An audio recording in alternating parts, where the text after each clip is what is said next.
A grabar. Ya. Y bueno, entonces empecemos con lo que tenemos para hoy. Esta cuarta sesión, eh, empezamos la unidad número 2. Antes de nada, consultar si habría inconvenientes. Creo que todos han podido presentar ya sus tareas, ¿no es cierto? Tanto del foro como del trabajo práctico experimental y el aprendizaje autónomo. De los dos primeros se corrió las fechas. El tercero también, los tres se corrieron fechas para darles un poco más de tiempo. Así se había solicitado a través de la dirección del programa.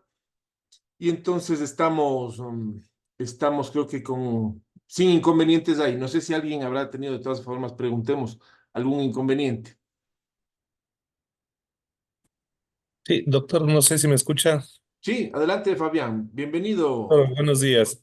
Sí, yo le escribí entre semana por lo del grupo. No sé si no pude ingresar. Hoy le iba a conversar a un compañero que es del trabajo para ver si me uno al grupo de ellos, pero no lo veo todavía conectado. Con todo, yo voy a estar pendiente de eso, doctor. Ya, muchas gracias, mi estimado doctor Briceño. Sí, igual que hemos hecho con compañeros anteriores y compañeras, pues aquí estando presentes todos los coordinadores de grupo, rogarles de favor nos den una manito sumándole a algún grupo al doctor Fabián Briceño, que entre semanas sí nos escribió y bueno, esperamos de favor que le puedan sumar a algún grupo si fueran tan amables, ¿no? En el transcurso de esta sesión, yo creo que seguramente ya alguien va a tomar su pedido y lo van a ayudar, seguramente, estimado colega. Gracias, doctor. Sí, y también rogarles de favor a los compañeros de todos los grupos, algunos han enviado, pero de los que no han hecho todavía, pues tengan la bondad de ayudarnos con la lista de los miembros de los grupos. Me parece que el grupo 3 faltaba por ahí, no sé si el 2 también. Entonces, sean bonitos que nos ayuden con esas listas para ir pasando ya las calificaciones. Eso nada más. Bueno. Con estas novedades, pues entonces estando todos juntos o la mayor parte, creo que podemos empezar. Si me permiten un segundito, comparto la pantalla ya con los archivos del día de hoy. Hoy le voy a pedir de favor, como siempre, tenemos una gran ayuda y yo hago siempre hincapié esta ayuda súper importante de la doctora Janet Castro, siempre muy amable. Ella eh, nos, ah, nos ayuda pues cada semana con la conexión a Zoom y con la ayuda de láminas, contenidos. Igual eh, también la doctora Isabel Peña, ¿no? Las dos nos han ayudado muchísimo. Yo cada semana hago el agradecimiento público que queda en el video y desde luego al doctor Mogrovejo como director del programa. Entonces, a través de las doctoritas nos van a dar una ayuda para poder subir también todas las láminas de PowerPoint. Ahí están los enlaces de videos. A pesar que yo los he mandado en el chat también, siempre tenemos esa costumbre de tener doble vía. Hoy también lo vamos a colgar en el chat, de paso que lo tengan, pero además lo que esté en plataforma. Entonces, de todo el material que lo tengan a su disposición. Bien, con esas pequeñas menciones importantes y vamos a empezar. Permítame un segundito el día de hoy.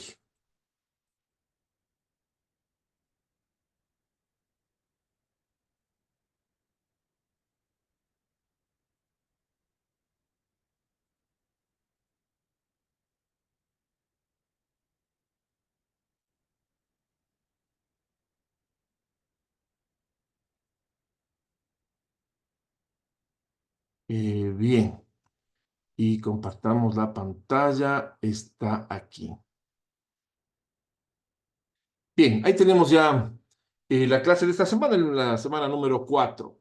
Y vamos a empezar entonces, estimados colegas, la unidad 2. Y vamos a ver el tema del marco jurídico, ¿no es cierto?, de la función de control social y transparencia de la administración y gestión pública, y lo que tiene que ver con la designación de autoridades de control. Esta es la parte, digamos, que nos corresponde. Y para lo cual vamos a empezar como siempre, con un pequeño video que abre el debate, abre el diálogo y la clase. Entonces, si me permiten un segundito, yo copio el enlace y lo vamos a poder ver. Lo tengo ya por acá. Estamos por acá.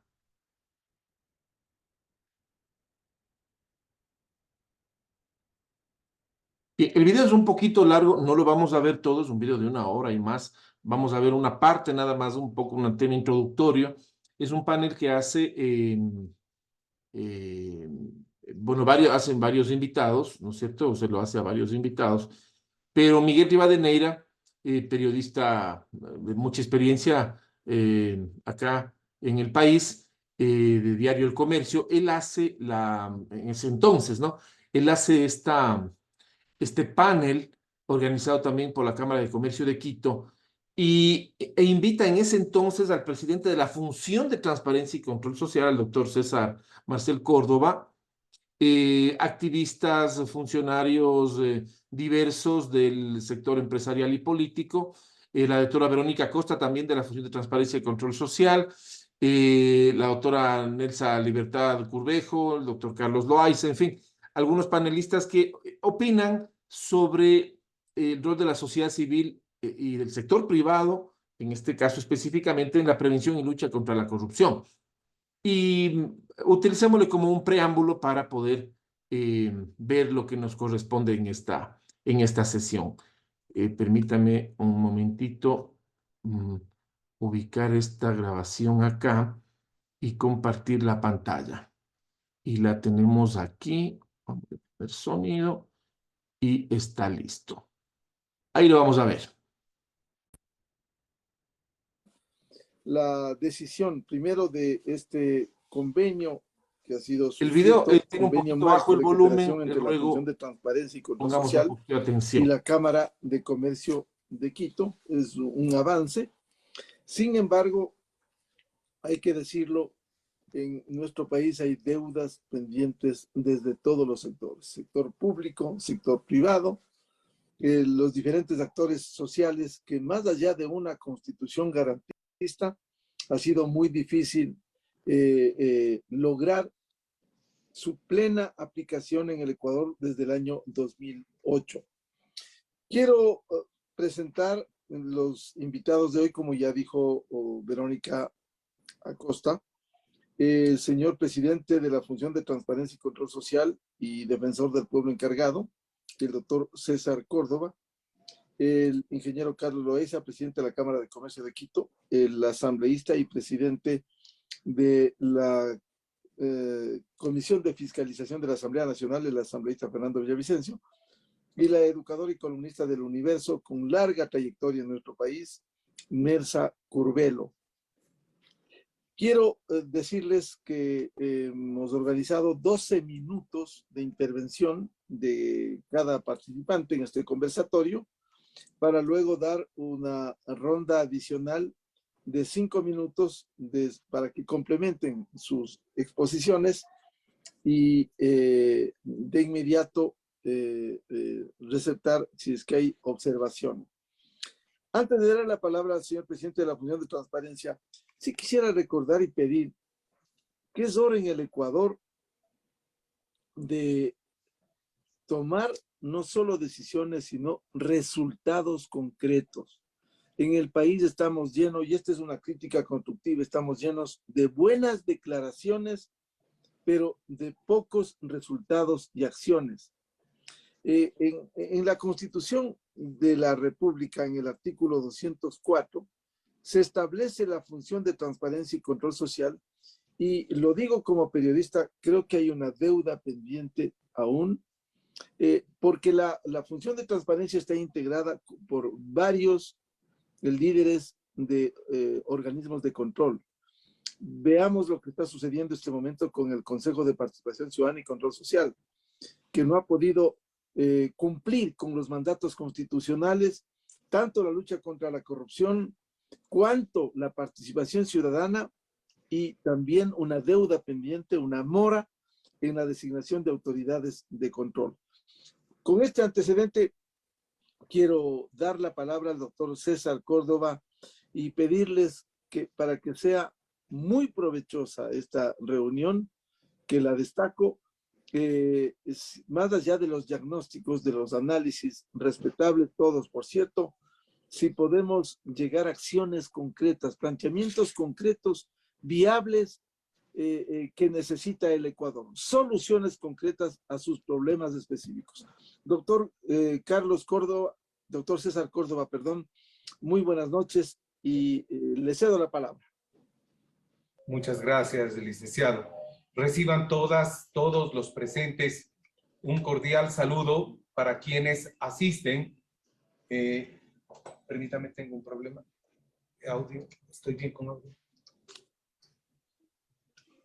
A todos un cordial saludo, quienes asisten a través de esta plataforma Zoom y las demás redes sociales.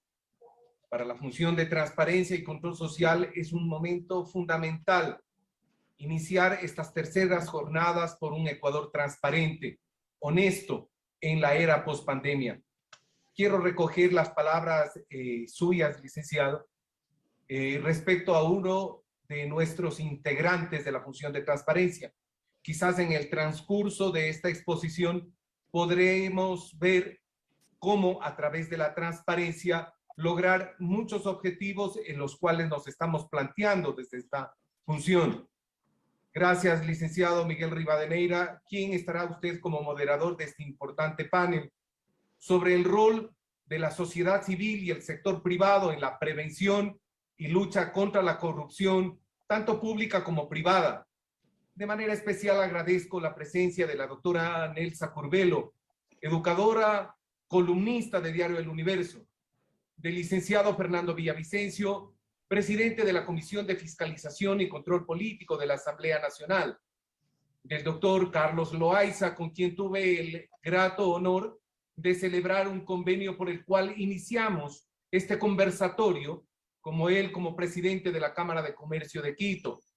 Gracias a todas, a todos por esta asistencia. Empecemos. ¿Cuál es el rol y la función de transparencia y control social en la lucha contra la corrupción? Desde nuestro punto, nosotros creemos que la transparencia es un elemento fundamental, es el pilar fundamental en la lucha contra la corrupción. Es necesario empezar a esgrimir este nexo causal entre transparencia y lucha contra la corrupción desde el ejercicio de la administración pública, ya que constituye un valor trascendental desde el propio concepto que se atribuye a este ejercicio de esta cualidad de transparencia o transparente, o dicho de otra manera, le determina desde lo claro, desde lo evidente, desde lo que se comprende sin ninguna duda, sin ninguna ambigüedad. Esta organización no gubernamental que promueve medidas contra crímenes corporativos y corrupción política, Transparencia Internacional, afirma que la integridad en la relación intrínseca con la transparencia se refiere a conductas, a acciones coherentes con una serie de normas, principios morales, éticos, adoptados por las personas y las instituciones. Recordemos que las instituciones están formadas por personas que deben tener estos conceptos básicos, morales y éticos. La corrupción, como ha sido enunciado acertadamente por la Comisión Interamericana de Derechos Humanos, se trata de un fenómeno muy complejo que afecta a los derechos humanos en su esencia, derechos civiles, políticos, económicos, sociales, culturales, ambientales, etcétera, así como el derecho a un desarrollo. Esta corrupción debilita la gobernabilidad, debilita las instituciones democráticas, fomenta la impunidad, socava el Estado de Derecho y exacerba la desigualdad. En este contexto, considero sustancial la perspectiva desde la función de transparencia y control social, que está integrada por 8 funciones: el Consejo de Participación Ciudadana y Control Social, la Defensoría del Pueblo, Contraloría General del Estado, las superintendencias como la de Banco, la de Compañías, y valores seguros, la de control del poder de mercado, de economía popular y solidaria, y la de ordenamiento territorial, uso y gestión de suelo. Nuestra función, cada uno de nosotros que somos independientes, están orientados a promover e impulsar el control de todas las entidades y organismos del sector público, así como las personas naturales o jurídicas del sector privado que prestan servicios públicos, actividades que son de interés público. En particular, esta función propuso un plan nacional por la integridad pública y lucha contra la corrupción 2019-2023. Estos propósitos son los siguientes. Promueven una integridad en la gestión pública y privada que se desarrolle con recursos públicos. Fortalecer la acción ciudadana en sus diversas formas para organizar y lograr una incidencia en lo político, en lo público, una incidencia en la ejecución de políticas públicas. Así también tenemos que fortalecer mecanismos de coordinación y cooperación interinstitucional pública y privada que articulan todas estas iniciativas para prevenir y sobre todo para luchar contra la corrupción. Solos no podemos. Por eso es que tenemos que articular entre las instituciones llamadas a ejercer este control a la corrupción. Y por eso creemos sustancial fomentar el diálogo y la interrelación interinstitucional. Pero nos vamos mucho más allá. No solo contra las instituciones públicas, sino ya involucramos a las privadas.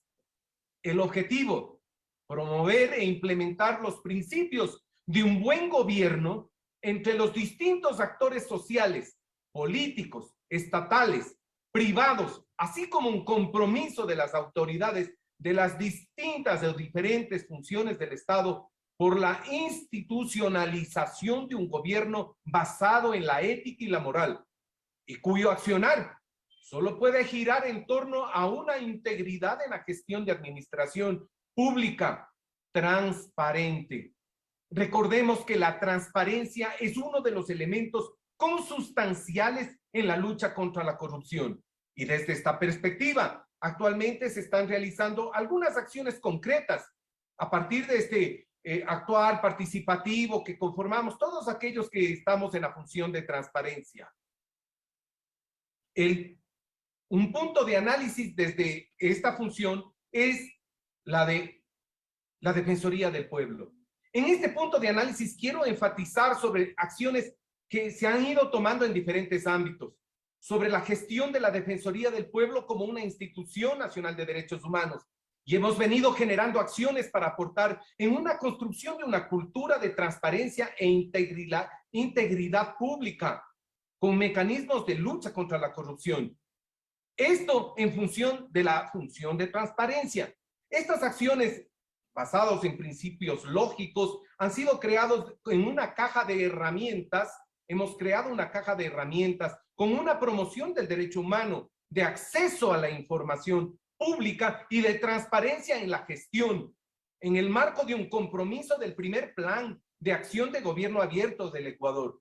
Este proceso no es más que un resultado en la creación de entre las diferentes instituciones o actores sociales en un país y que tiene como una finalidad consustancial que es servir como dispositivo práctico para garantizar el ejercicio justo de estas personas que quieren acceder a una información clara, concisa, concreta, con una máxima divulgación. Ahí transparentamos cuando la información tiene el carácter de pública. No existe la información oculta, a menos de que sea información de carácter reservado, que la ley así lo estipula. Pero nosotros necesitamos garantizar a la sociedad, a todos los actores sociales y políticos, transparencia, e incluso en la información que se genera al interior de cada entidad del sector público. Y con mucha más razón, las entidades que conforman la función de transparencia. Nosotros, desde cada función nuestra, desde cada institución nuestra, a pesar que somos autónomos, debemos generar esto, transparencia en todo nuestro actuar público. Aún más cuando corresponde a esta entidad asumir la función de transparencia desde esta misión y un compromiso colectivo. Y es así que nos enfocamos en esta articulación y un compromiso entre las máximas autoridades en base de funciones de ética entre el sector público y privado. Entonces, estos proyectos deben basarse en esta función de transparencia con un trabajo participativo en que las entidades que la conforman, entendiendo la magnitud del campo de acción que tenemos, que es nada más que fortalecer un eficaz ejercicio de una administración pública. Y así poder nosotros salir a la sociedad y mostrarnos como somos, transparentes, que luchamos contra la corrupción, que luchamos contra todo aquello que nos afecta. Estamos hablando de compras públicas. Hablemos de compras públicas, que suban toda la información de los costos, precios, todo debe ser como lo estamos haciendo aquí, transparente.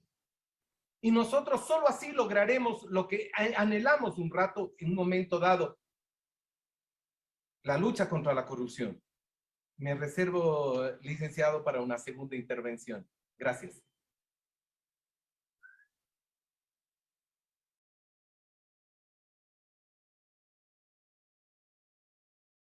Entonces,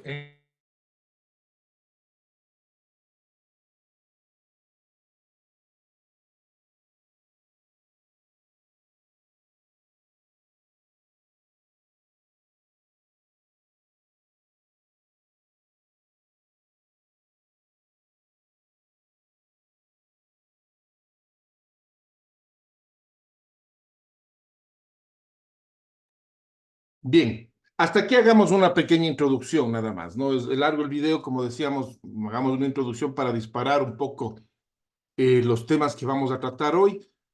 Escuchamos al doctor César Córdoba, ex presidente de la Función de Transparencia y Control Social. Esta entrevista es de mayo del año 2022, casi van a ser 2 años, pero la problemática del tema de la transparencia parece que subsiste en nuestro quehacer diario, ¿no? Es por eso que lo traemos a colación a este video. Y antes de ingresar justamente a la función de transparencia y control social y su comité de coordinación, un poco ver la normativa que la regula, hacemos como siempre la pausa para poder dar los comentarios correspondientes. Puntos de vista, digamos, sugerencias, opiniones, bienvenidos como siempre, estimados compañeros, colegas.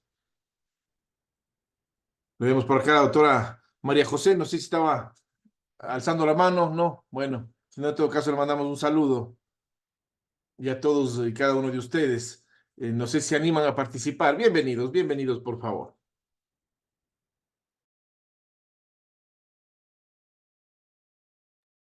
¿Qué comentario nos merece el tema de la transparencia en el tema de la función de control? Ese sería un poco el ánimo de estas primeras preguntas, estimados colegas.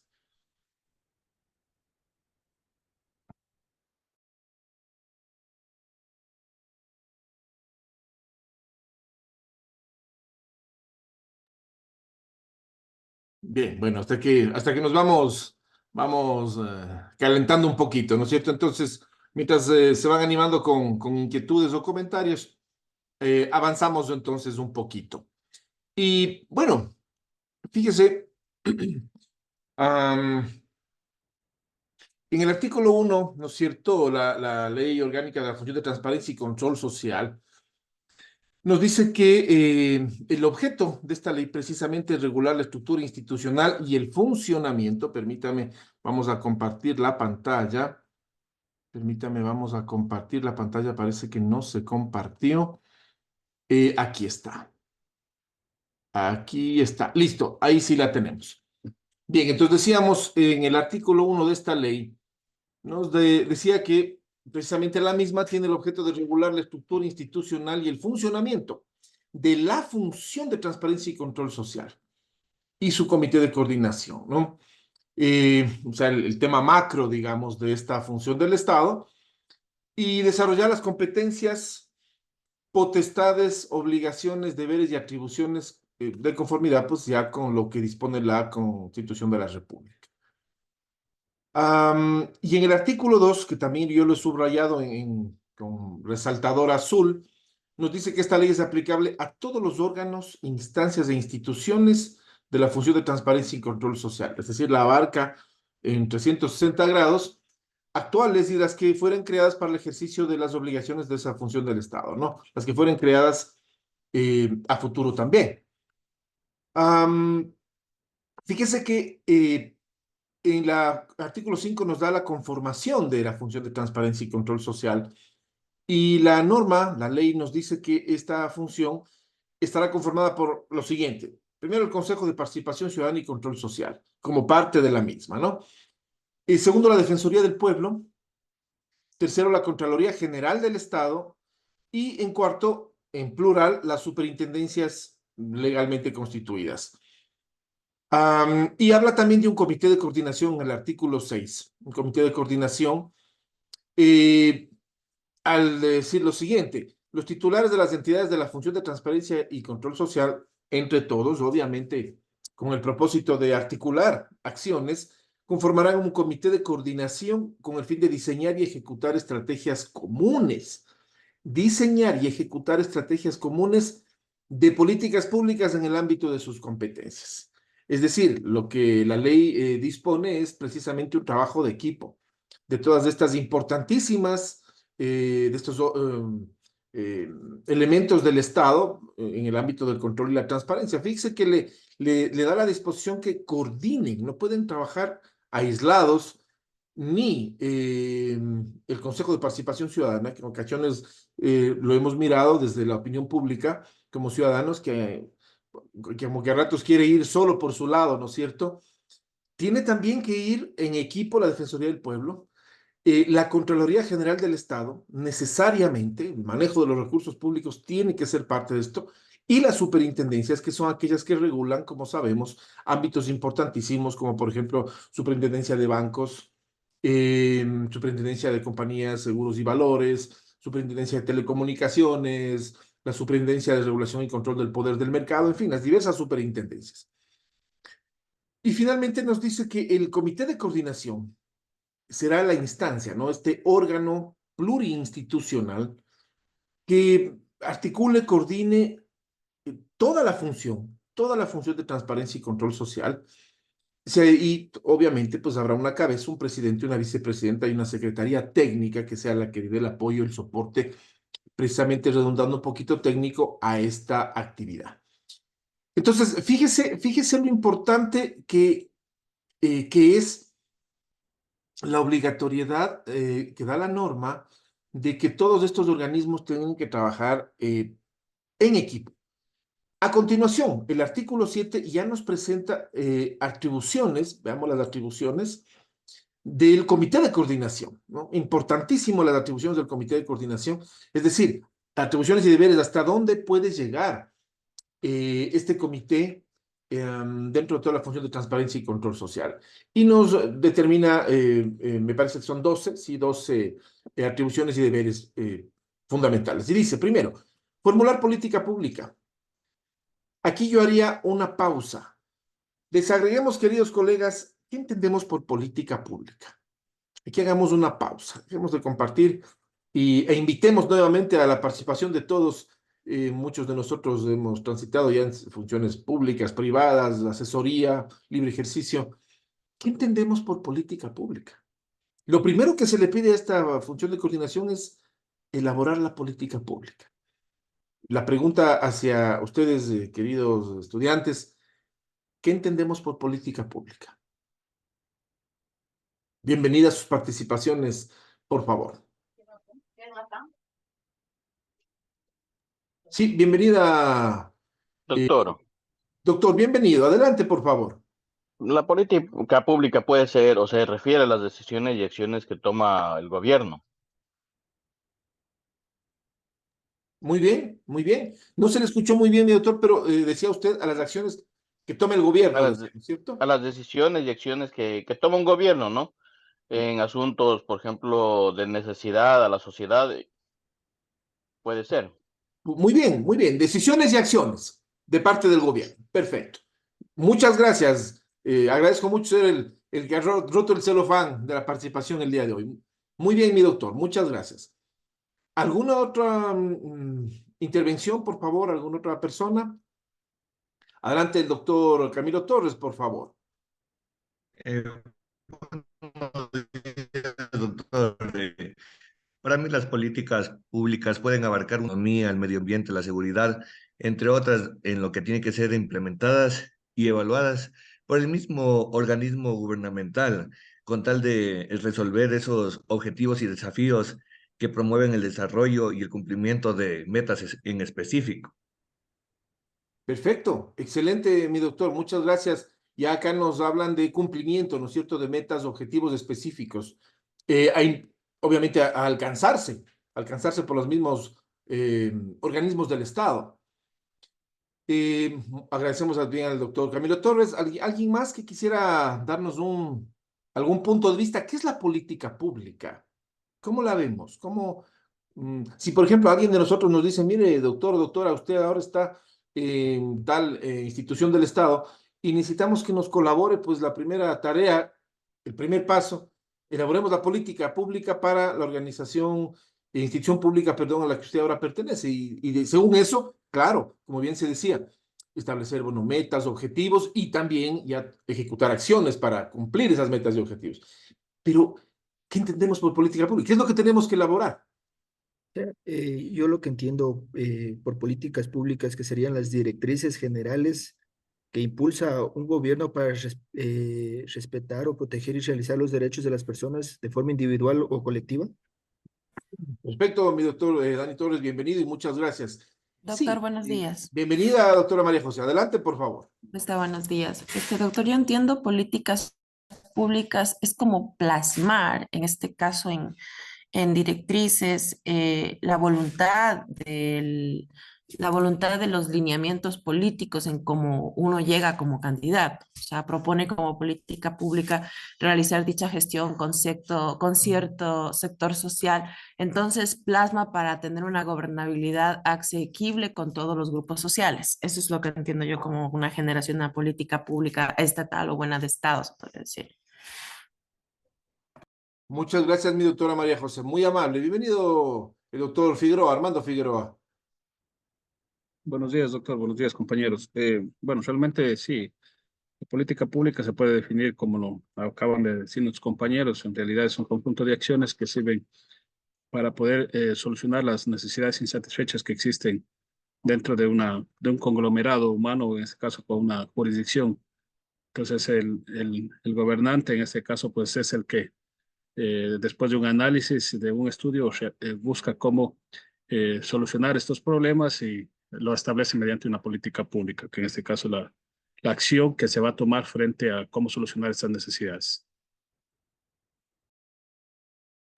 Muchas gracias también al doctor Figueroa. Acá la doctora María José Carrió. Bienvenida, por favor. Gracias a la participación. Muy buenos días, doctor, compañeros. Para mí la política pública son las acciones y las decisiones que toman las autoridades y las instituciones para que las personas gocen de bienes y servicios que suplan sus necesidades, pero traducidas en sí en documentos, como pueden ser ordenanzas, reglamentos, que ellos tomen decisiones a través de esos documentos. Para mí, o sea, en sí eso es la política pública. Muchas gracias, mi doctora. Ahora, bien, y agradeciendo la participación, mire qué bonito cuando entre todos vamos enriqueciendo la clase. Dentro del proceso, más que del proceso, vamos a verle así, dentro del sistema, ¿cierto? De un sistema normativo vigente en un país, ¿no? No olvidemos que sistema podemos verle como si vemos una definición, un conjunto de elementos, digámoslo así, interrelacionados entre sí, de manera lógica, de manera secuencial, para alcanzar un objetivo, una meta predeterminada. Bien, entonces dentro de un sistema normativo, ¿no es cierto? como el que tenemos en Ecuador y ahí en cada uno de los estados nacionales del mundo, ¿cómo conjuga, digamos, una segunda pregunta antes de avanzar, cómo conjuga la política pública con el derecho positivo, con las leyes? Sería la pregunta, ¿qué es primero, la política o la norma legal? ¿Cuál es primero, la política o la norma legal? Vamos un poco revisando este tema básico de nuestro diario accionar. Dejemos planteada la pregunta y esperemos, obviamente, su participación, desde luego, amablemente, pues no, ahí vamos haciendo la clase entre todos. Queda planteada la pregunta, mis estimados colegas. ¿Qué es primero, la norma y de la norma se deriva la política pública? ¿O primero determinamos la política pública y luego viene la norma? Dejo planteada la pregunta, mis queridos colegas.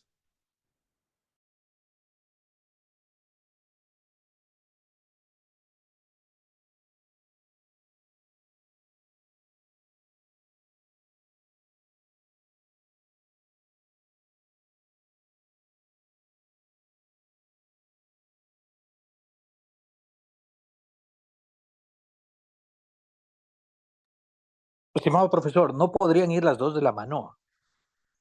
Interesante, interesante. Bienvenido, doctor Jorge Francisco Sornosa, bienvenido. Pero bueno, una de las dos tiene que servir de plataforma, ¿no es cierto? Una de las dos tiene que decir, muy bien, esto se va a hacer, la norma positiva, ¿no? Dice, esto está prohibido o esto está permitido. Y sobre eso viene la política. Esa sería una pregunta. O la otra, la política es la primera y sobre eso se construye posteriormente la norma. No, Su primero posición entonces habría es... que trazar la cancha. Primero habría que trazar la cancha, en este caso la norma. Exacto, por eso le pregunto, ¿qué es primero? ¿Cuál es primero, la política o la norma? En este caso sería la norma. Muy bien, interesante su punto de vista. Muchas gracias, mi doctor, su participación. Acá tenemos otras intervenciones. Vamos a abrir algunas intervenciones y luego ya comentamos. El doctor Edwin Torres, bienvenido, mi doctor. Buenos días, estimado profesor, estimados compañeros. Bueno, yo pienso que eh, primero va enmarcado el ordenamiento jurídico, para en base a eso poder diseñar y gestionar las diferentes políticas en beneficio de la sociedad. Eso, mi querido profesor. Muchas gracias al doctor Edwin Torres. Entonces, ya tenemos dos puntos de vista. Primero dice la norma, ¿no es cierto? También decía el doctor Sornosa. ¿Alguien más, por favor, que quisiera? Doctor, yo creo que si nos regimos Bienvenido, doctor Torres. a un orden jerárquico, primero estaría la norma, luego sí iría la política. Perfecto. Muchas gracias, doctor Torres. Sí, bueno, creo que entre todos estamos recordando pues nuestras primeras clases en las aulas universitarias, ¿no? Creo que todos veíamos esto en los primeros semestres. Y como ustedes bien han dicho, hagamos aquí una última pregunta. Estamos haciendo un refrescamiento de lo que todos ya sabemos. Tal vez conceptos están un poquito guardados en el archivo mental de cada quien, pero todos lo sabemos. Y la última pregunta, recordemos, por favor, recordemos, ¿qué es la ley? Recordemos las primeras clases de Derecho Civil. ¿Qué es la ley? Todos sabemos lo que es la ley. Acordémonos un poquito. Y con eso ya construimos un concepto entre ley, política y cómo vamos haciendo esta conjugación de los dos elementos. ¿Qué es la ley? ¿Quién se acuerda, por favor? Si lo tiene por ahí a la mano alguien, bienvenido. Vamos participando. Por favor.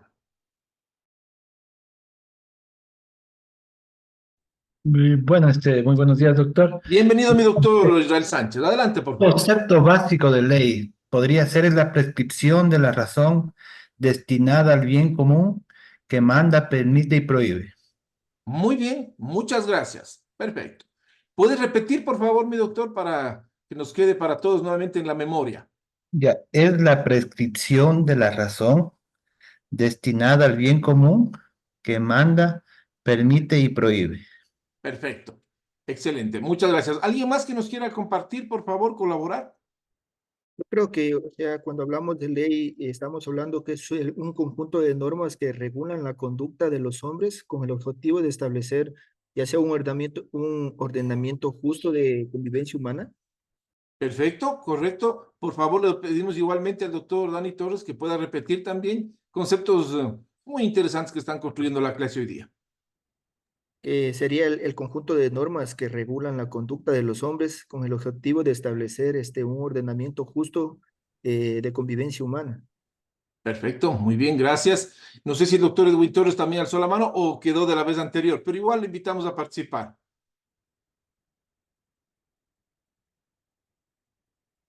No, parece que quedó alzada hace un momentito atrás. Bien, entonces, ¿alguien más? Por ahí parece que alguien más estaba también, a ver, perdón que no veo en la pantalla, cuando alzan la mano, hay dos pantallas. No. Bien. Ok, entonces, bueno, fíjese, queridos colegas, una ley, claro, es una prescripción de cumplimiento obligatorio, ¿no? Y que, como bien han dicho, si tratamos de sumar los comentarios, organiza el convivir social. Manda, prohíbe o permite, ¿no? Eso ya lo sabemos. Pero claro, en caso de Ecuador, de acuerdo a lo dispuesto y prescrito por el marco jurídico, en este caso presidido por la Constitución de la República y el demás ordenamiento, tratados internacionales, leyes orgánicas, leyes ordinarias, reglamentos, etcétera, ¿no es cierto? Entonces, ahí les llevamos al planteamiento inicial. Como todos sabemos, lo primero es la norma. En términos generales, la norma legal, ¿no? Sea ley, sea una ley sustantiva, una ley adjetiva, bueno, la norma en términos genéricos es la que manda, prohíbe o permite. O sea, dice qué está permitido hacer y qué no está permitido hacer, qué es lo que se promueve, qué es lo que se restringe. Y sobre la base legal viene la estrategia, el cómo lo vamos a hacer, el cómo, la respuesta a esa pregunta. ¿Y cómo lo hacemos? Bueno, ahí viene entonces la política pública. La política pública es la que nos viene a dar las respuestas a ese cómo y la que permite, digamos, teniendo como base la norma, implementar ese mandato legal. Entonces, como bien sabemos y bien se ha dicho acá, enhorabuena, un poco hemos hecho el ejercicio de entre todos movernos un poquito. Tenemos un sistema normativo, normas específicas en diversos ámbitos, y en los diversos ámbitos tenemos que dar respuestas a ese cómo. Esas estrategias de cómo llevar adelante estos preceptos normativos son las políticas públicas. Y de las políticas públicas, evidentemente, nacerán planes, programas y proyectos, como todos sabemos, ¿no es cierto? Hay planes nacionales, planes de alcance nacional, qué sé yo, el Plan Nacional de Desarrollo, por decir algo, el Plan Nacional de Salud, por decir un ejemplo, es un tema de amplio alcance. Y dentro de esto hay, como todos sabemos también, derecho administrativo, programas que son ya sectoriales, vamos a poner dentro del, por ejemplo, del Plan Nacional de Salud, pues tenemos el Programa Nacional de Vacunación, grande igualmente, pero más chico, es parte del plan, ¿no? Y hay el Programa Nacional de Nutrición, y los dos son parte del Plan Nacional de Salud. Y a su vez, dentro de cada programa, tenemos proyectos específicos.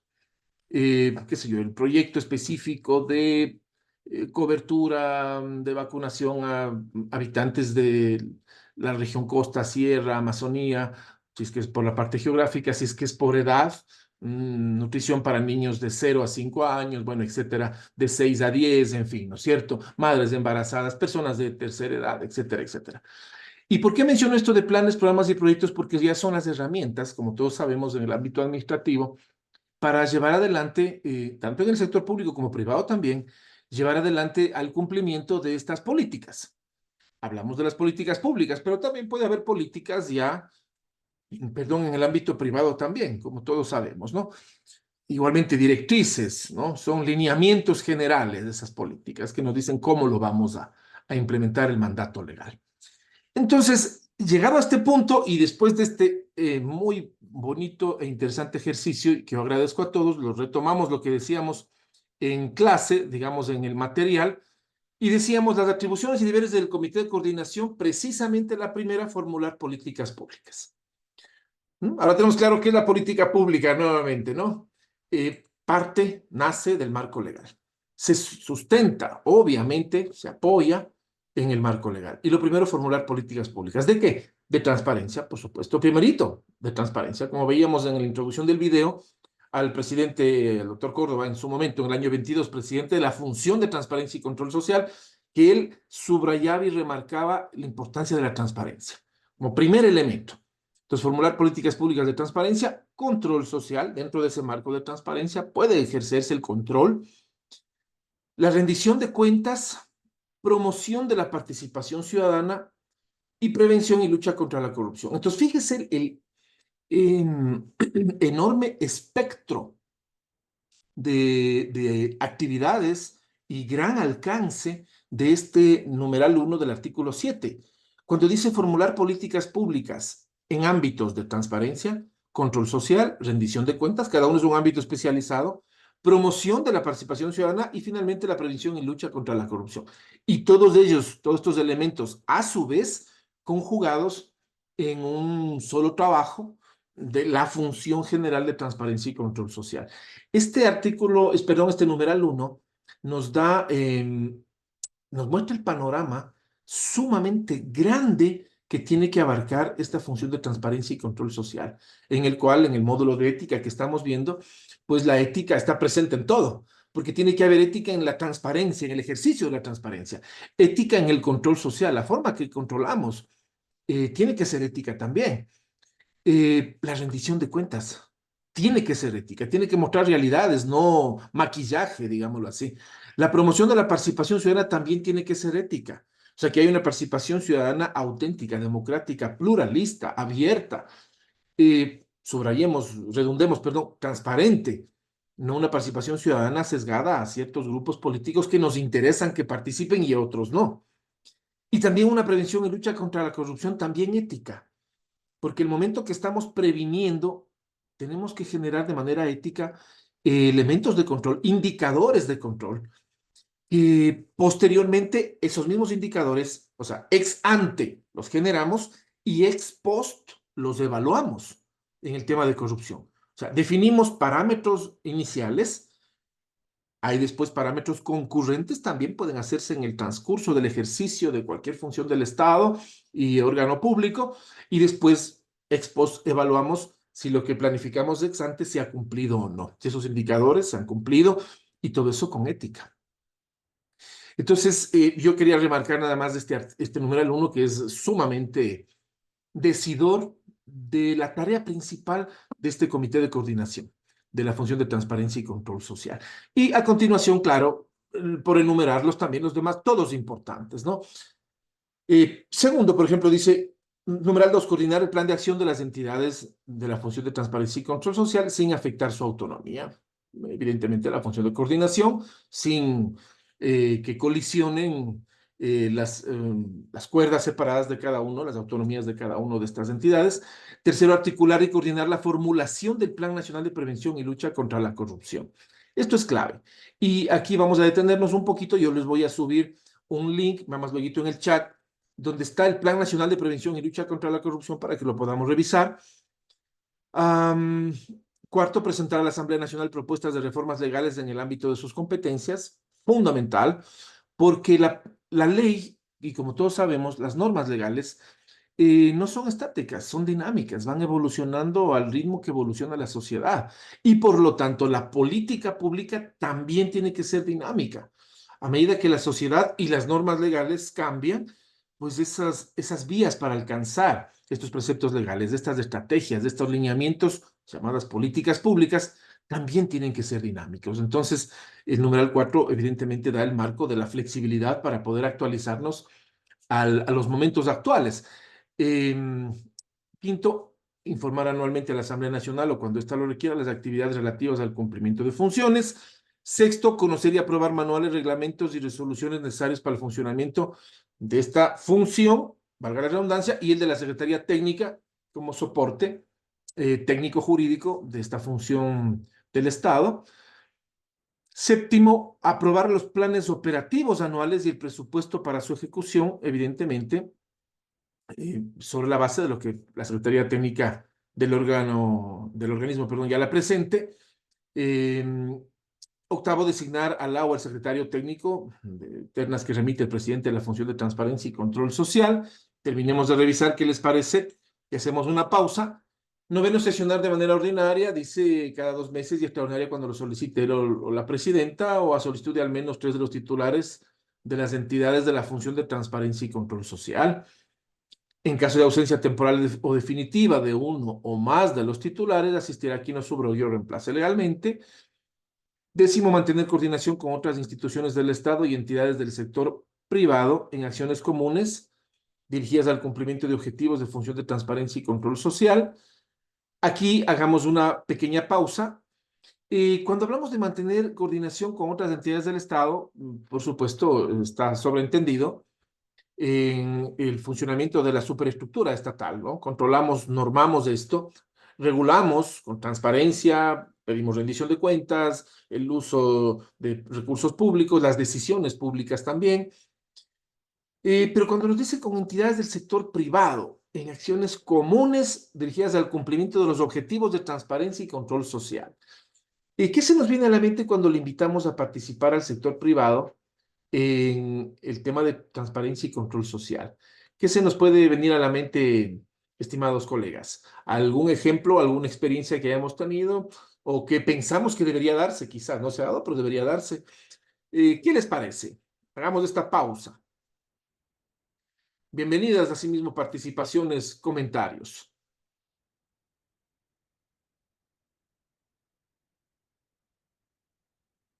Vuelvo a insistir, ¿qué se nos viene a la mente cuando hablamos de que la función de transparencia y control social tiene entre sus funciones, entre sus atribuciones, mantener coordinación con otras instituciones públicas, pero también del sector privado, para el cumplimiento de los objetivos de transparencia y control social precisamente? ¿Qué se nos viene a la mente? ¿Qué podemos opinar, comentar? ¿Alguna experiencia? ¿Cómo lo ven?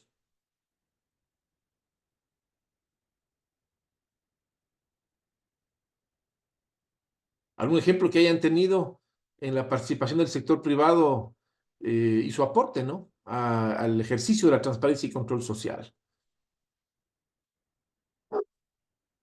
También los compañeros que han estado en el ámbito de los gobiernos locales también, evidentemente, ¿no? En su contacto diario con el sector privado, organismos que colaboran en el desarrollo local. ¿Alguien que quisiera comentarnos algo? ¿No? Bueno, mientras nos vamos animando, entonces terminemos de ver esta partecita y hacemos la pausa. Decíamos, perdón, voy a compartir nuevamente la pantalla, retomemos y decíamos, bien, ese numeral 10 del que comentamos. El numeral 11, conocer y aprobar el informe de labores de la Secretaría Técnica de la función, obviamente, de transparencia y control social. Y numeral 12, finalmente, las demás que establezcan otras normas jurídicas. Bien, hasta aquí, entonces, hemos revisado la ley, ¿no? Orgánica de la Función de Transparencia y Control Social, el comité de coordinación, la conformación de esta función y las atribuciones del comité de coordinación. Perfecto. Y entonces yo les invito, tenemos otro videíto para ir avanzando, como siempre, generando un poco de dinámica en la clase.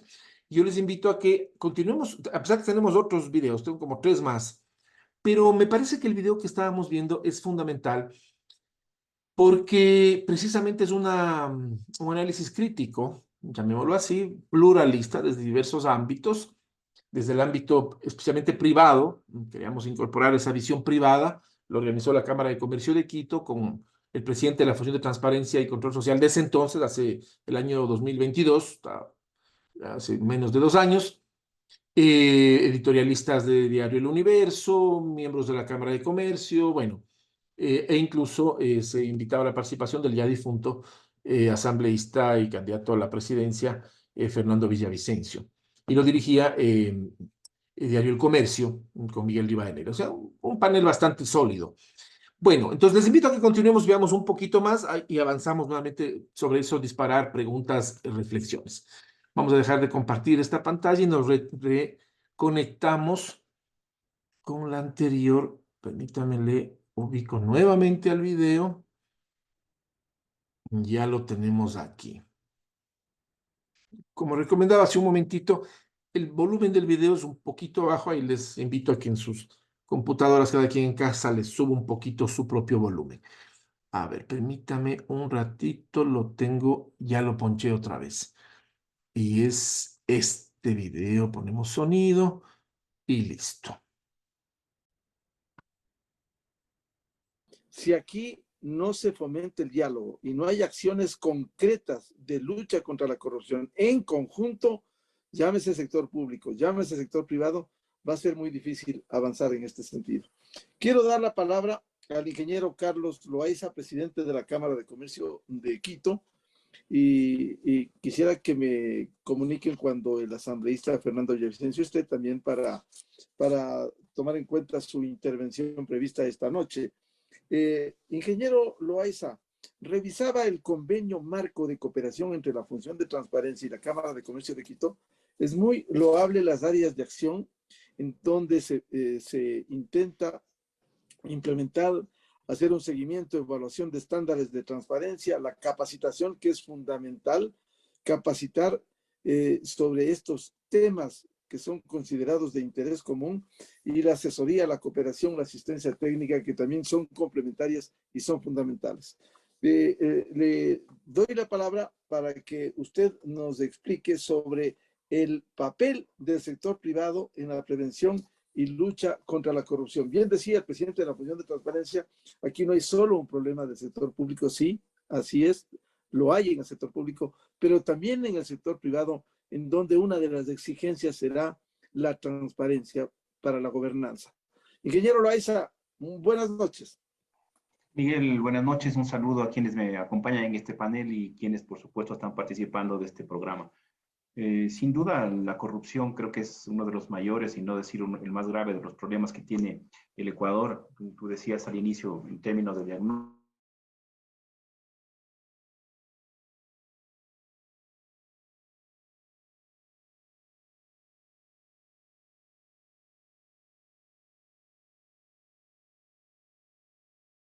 tamaño del perjuicio al Estado año a año sería entre un 5 a un 6% del Producto Interno Bruto del país, 5.000 a 6.000 millones de dólares. Ese es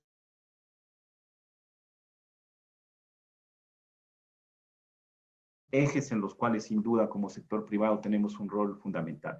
Como sin duda desde el punto de vista de la transparencia, y como Cámara de Comercio de Quito hemos liderado iniciativas muy importantes que creo que vale la pena compartirlas acá. Por un lado, Miguel, la generación del Código Ecuatoriano de Gobernanza Corporativa. Le tomó al Ecuador mucho tiempo el que este documento pueda ser generado. Lo hicimos en conjunto con la Superintendencia de Compañías como parte de este trabajo que hemos venido realizándolo con Verónica Acosta en su momento. Ya el Ecuador cuenta con normas ecuatorianas de gobierno corporativo que ojalá, y ese ha sido nuestro pedido, puedan ser también aplicadas en las empresas públicas, donde lo que hacemos en el lado privado, Miguel, es establecer normas, principios, mejores prácticas sobre cómo efectivamente generar un buen gobierno corporativo, un buen proceso de toma de decisiones y, por supuesto, el cumplimiento a las leyes y a las normativas vigentes del país. Este documento también se generó en una versión mucho más simple hacia pequeñas y medianas empresas. Generamos un código de ética para pequeñas y medianas empresas, y también hicimos un esfuerzo para una guía de un emprendimiento honesto, es decir, cuáles son lineamientos y principios básicos para que un emprendedor en el Ecuador pueda salir adelante. Entonces, desde el lado privado hemos hecho eso. Desde el lado de las cámaras también, y hablo como Cámara de Comercio de Quito, estamos haciendo un esfuerzo para evitar que dentro de nuestra Cámara no existan asociados que estén vinculados con actos de corrupción. Creo que esas son acciones y señales concretas de cómo como un gremio podemos aportar en la lucha contra la corrupción. Me quiero referir a compras públicas, que yo creo que es fundamental, y ahí sin duda hay acciones específicas que, como tú decías, Miguel, deberían llevarse a la práctica para pasar ya de los discursos a las acciones. En compras públicas creo que hay dos ejes importantes en los cuales la función de transparencia y el gobierno nacional debería enfocarse. Por un lado, todo lo que tiene que ver con las compras públicas que se generan a través del portal de compras públicas, donde lo que ahí deberían haber son acciones y principios que ya se están tomando en cuenta y que consideramos que debería ir más rápido porque efectivamente allí hay áreas de mejora fundamentales. Una de ellas, Miguel, tiene que ver con calificación de proveedores. Lo que vivimos durante la pandemia, de que existieron proveedores de hamburguesas, vendedores de hamburguesas que se convirtieron en proveedores de insumos médicos en el Ecuador, eso no se puede volver a repetir. Y eso se puede mitigar fácilmente a través de una base única de proveedores calificados del Estado que asegure que quienes prestan servicios al Estado efectivamente tengan la capacidad, la experiencia y las condiciones para poderlo hacer. Por otro lado, lo que tiene que ver con términos de referencia. Deben haber unos términos de referencia que sean únicos, que sean estándares y que no existan términos de referencia que estén construidos a la medida de un determinado proveedor del Estado. Esto, por supuesto, sumado a la transparencia con la cual deberían presentarse estas cifras, de manera que todos los ecuatorianos podamos mirar a quién se compró, qué se compró, cuándo se compró, de tal manera de poder tener 17 millones de ecuatorianos vigilando sobre cómo se están invirtiendo los recursos del Estado. Pero hay otro frente de compras que están asociadas con las empresas públicas, lo que está alrededor de EMCO, la empresa coordinadora de empresas públicas. Creo que allí también hay una tarea muy importante en la función de transparencia de la Contraloría General del Estado, en términos de asegurarse que esas adquisiciones, que son las de mayor volumen, ahí están las empresas petroleras, allí están las hidroeléctricas, allí están los contratos de emergencia, donde hay ingentes cantidades de dinero que deberían ser efectivamente evaluadas de la mejor manera. Que también es fundamental en esta línea, Miguel, que se proteja a las personas que quieran denunciar en el país. Ahí es fundamental el poder generar garantías para que efectivamente se puedan establecer mecanismos de denuncia mucho más efectivas para que los ecuatorianos nos sintamos cómodos y respaldados en el momento de denunciar. Y otro frente creo que nos preocupa a todos los ecuatorianos, sin duda que tiene que ver con la justicia y la forma como se administra justicia en el Ecuador. Quiero dar unas cifras para compartir aquí con el panel, solamente tomando como referencia los casos de corrupción, Miguel, que se evidenciaron durante la pandemia o el estado de emergencia sanitaria.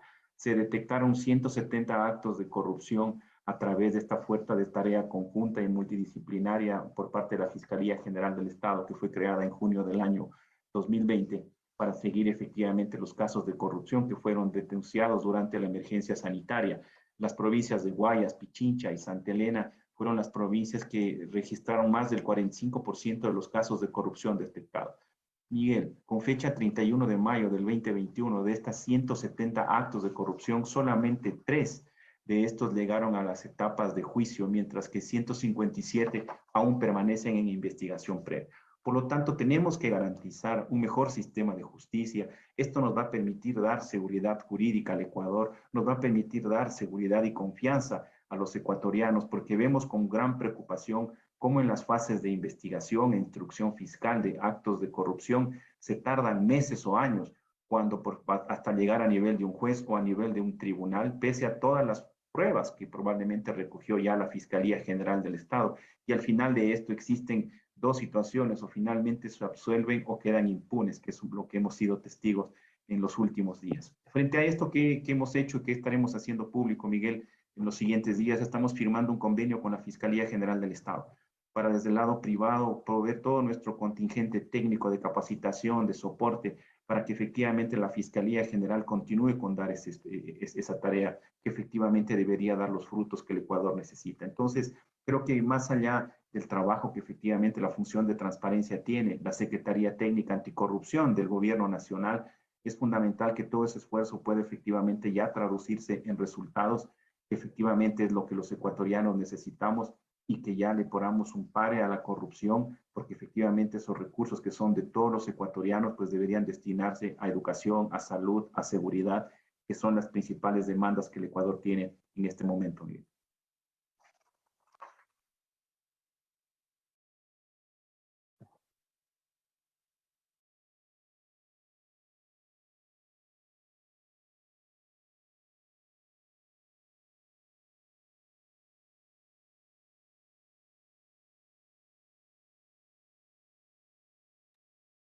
Muy bien. Ahí tenemos otro avance, ¿no es cierto?, del tema.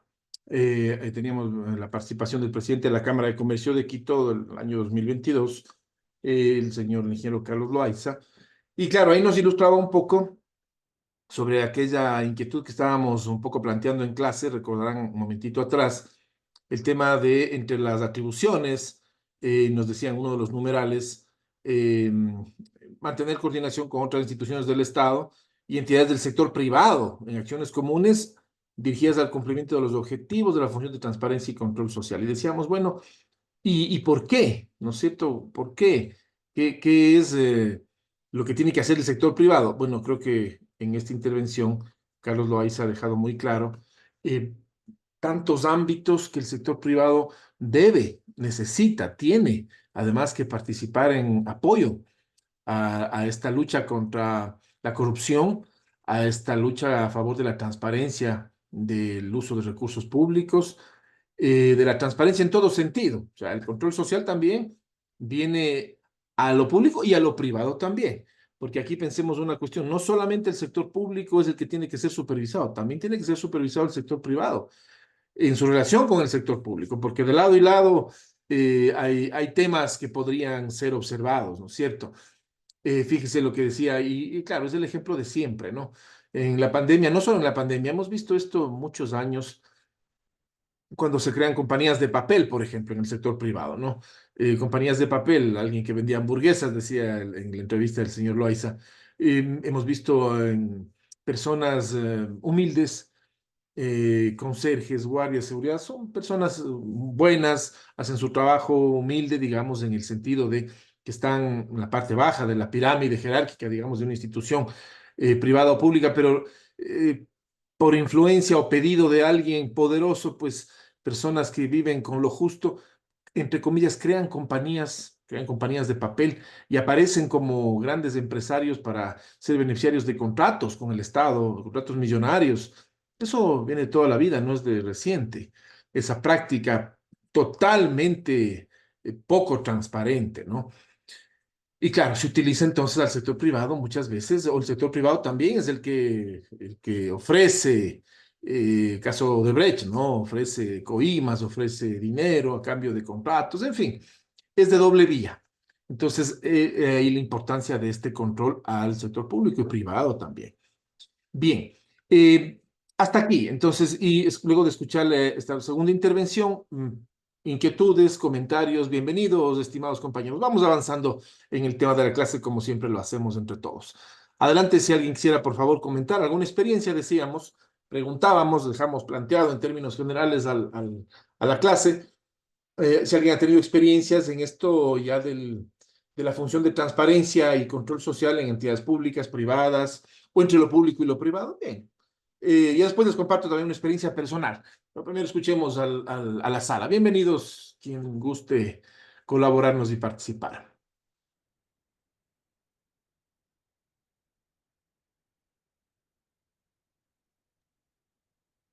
Doctor Jorge, compañeros. Gracias. Bienvenido, mi doctor Armando Figueroa. Adelante, por favor. Bueno, realmente yo creo que, si bien es cierto, la ley está establecido respecto a cuáles son los procedimientos del control social y transparencia, pero también hemos visto y de hecho nos hemos podido percatar que la mayor parte de las cosas suceden porque no hay una suficiente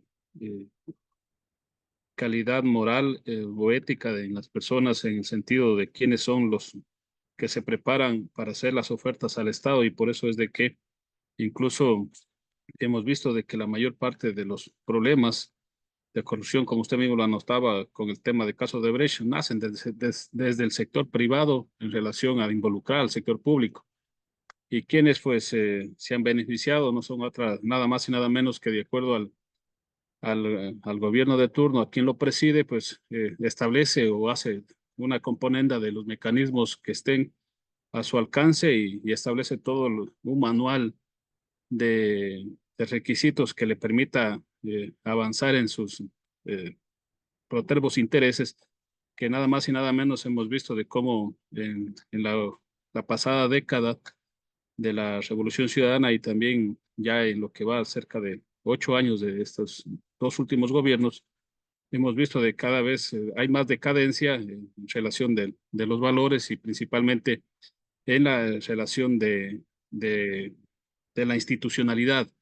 Entonces, yo considero, doctor, de que aquí, más allá de lo que está escrito o normado, pues es una situación bastante relacionada a los principios y valores en manejo de la parte ética que tenemos nosotros que establecerlo. Solo como ejemplo, nosotros, cuando yo fui alcalde, tuve algunas sorpresas en realidad de cómo se maneja el sistema de compras públicas y me daba cuenta de que para poder hacer la creación de las necesidades o para hacer el estudio del mercado, las instituciones del sector privado, antes de ofertar, decían, ¿para quién es? Pues decían, es para una institución pública. Ah, como es institución pública, entonces ya le subían un 40, un 50%, porque decían ellos de que se tiene que contratar una persona que se encargue de estar haciendo todos los procedimientos en el tema de compras públicas. Y aparte de eso, porque muchas de las veces demoran mucho en los pagos, sin considerar de que entre ya el análisis decían, es que del mismo cuero salen las correas. Entonces, como que el sector privado ya se mecanizó o se acostumbró a que cuando se trata del sector público hay que subirle ciertos porcentajes porque hay que beneficiar a ese grupo que lamentablemente, no digo todos, pero sí está enraizado en las diferentes instituciones del Estado y que han hecho quedar muy mal, en este caso, a los honestos que somos mucho más. Así que hay que buscar el mecanismo de cómo valorar o cómo fortalecer el mecanismo de la ética en relación de la aplicación de la norma que sí existe, pero siempre los que están en aplicación de estos temas de la norma siempre buscan, si es para beneficio propio, buscan los mecanismos. Si es que es beneficio para el colectivo, también lo hacen. Entonces, no depende de quién está encargado no depende de la ley, sino de quién está encargado de hacer cumplir la ley. Eso en otro sentido. Muchísimas gracias, mi estimado doctor Armando Figueroa. Fíjese, usted ha dado una cátedra de lo que debería ser, ¿no es cierto? Y de lo que es. Lamentablemente, muchas veces la realidad del sector privado, como usted bien lo ha dicho, ¿no? Ya está mentalizado que tiene que funcionar de cierta forma, subir los valores, del mismo cuero nacen las correas, esa frase bien ecuatoriana y todos la entendemos, qué quiere decir, de ahí mismo alcanza para todo, ¿no es cierto? Y todo, entiéndase, todo, por derecha y por izquierda, digámoslo así, ¿no? Entonces, claro, es ya un poco del inconsciente social que tenemos nosotros presente cada que hay temas de contratación pública, manejo de fondos, ofertas al Estado y ofertas entre privados también, ¿verdad? Ofertas entre privados también pasa muy similar, ¿no? Bien, en todo caso, justamente contra eso es lo que creo que nosotros estamos llamados, queridos colegas, a cambiar. Y si estamos acá en una maestría precisamente en derecho, mención derecho administrativo, el derecho administrativo que está ligado directamente en litigar contra el Estado, defender intereses o también dentro del Estado, es decir, estamos ligados a la cosa pública, desde lo mismo público o desde lo privado, vamos a estar siempre en contacto con temas como estos en el diario transitar. Entonces, con mayor razón, tener claro si queremos cambiar o queremos continuar con el statu quo. Entonces, bueno, ese es el tema. ¿Alguna otra participación, comentario? Más bien, siempre bienvenido, muchas gracias. Y si no, avanzamos un poquito más.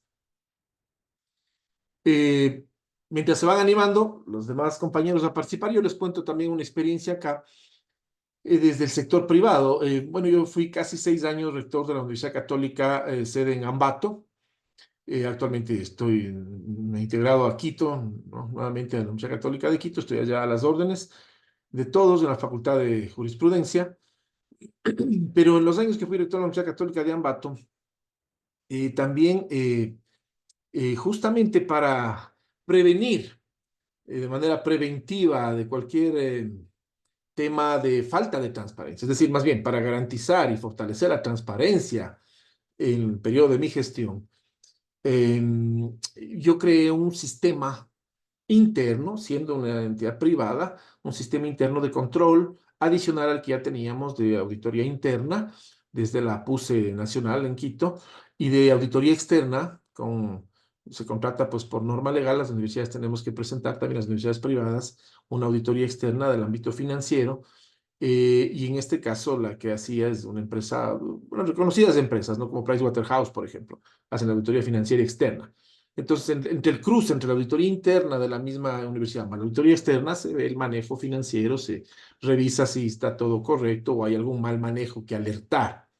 Pero además yo creé, como digo, adicional a todo esto, un sistema interno de compras con una unidad especializada en compras que no existía dentro de la Universidad Católica de Ambato, a la cual, junto con el rector, revisaba los planes y proyectos, los planes operativos, los recursos, qué es lo que había que adquirir, en fin, en qué se debía invertir ese año, los recursos, pero también había un control cruzado del departamento jurídico y del departamento financiero, ¿no? Uno revisaba contratación, los términos y cláusulas de los contratos entre privados, y el departamento financiero también hacía una segunda revisión. Entonces, además de este control cruzado, había los controles adicionales de auditoría interna y de auditoría externa.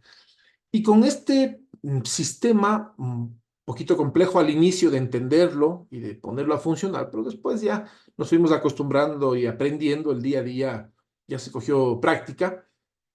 Y fíjese que no tuvimos ningún inconveniente en mi gestión, el equipo de trabajo que me ayudó, ni quien les habla.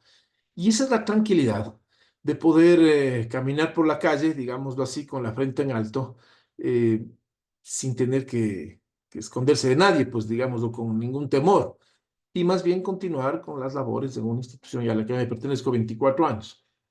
Entonces, bueno, nada más lo pongo como ejemplo de que incluso en el sector privado puede haber estos controles, un sistema de control y de transparencia. Sí se puede también implementar. Podrá ser incluso no mandatorio, como en el caso de recursos públicos, pero sí es recomendable, ¿no? Para un manejo más transparente y la tranquilidad interna de la institución y de las personas, ¿no? Bueno, esa también experiencia quería compartirles. Avanzamos un poquito, voy a compartir nuevamente la pantalla y a ver, ¿dónde está? Nos quedamos acá. Nos quedamos acá. Tiempo avanza rápido, mire, ya son 9:30.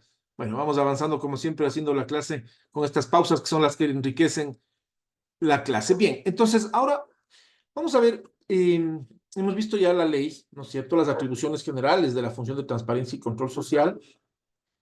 Ahora veamos el reglamento interno de integración y funcionamiento de la instancia de coordinación de la función de transparencia y control social, ¿no? Vamos a ver el reglamento interno que permite que esta instancia de coordinación opere ya efectivamente. Y yo he resaltado, como siempre, las partes principales. En el artículo 2 de este reglamento nos dice lo siguiente. Para el cumplimiento de sus deberes y atribuciones constitucionales, la instancia de coordinación de la función de transparencia y control social ejecutará las siguientes actividades. Literal A. Elegirá cada año de entre sus titulares de las entidades que conforman la función de transparencia y control social a la presidenta o presidente de esta función, aplicando un mecanismo de rotación anual. Alternabilidad democrática, ¿no? Bastante importante. Literal B, elegirá a una vicepresidenta o vicepresidente de la función, quien subrogará a la presidenta o presidente en caso de ausencia temporal o definitiva hasta que sea elegido el nuevo titular. Literal C, expedirá las resoluciones de carácter general que sean necesarias para la formulación de política pública de transparencia, lo que decíamos, control social, rendición de cuentas, promoción de la participación ciudadana y prevención y lucha contra la corrupción. Literal D, coordinará el plan de acción de las entidades integrantes de la función, sin afectar la autonomía constitucional y legal de cada una de ellas, así como también las acciones conjuntas que deban ejecutar para el cumplimiento de las funciones que la Constitución de la República asigna a esta instancia. Literal E, articulará la formulación del Plan Nacional de Lucha contra la Corrupción.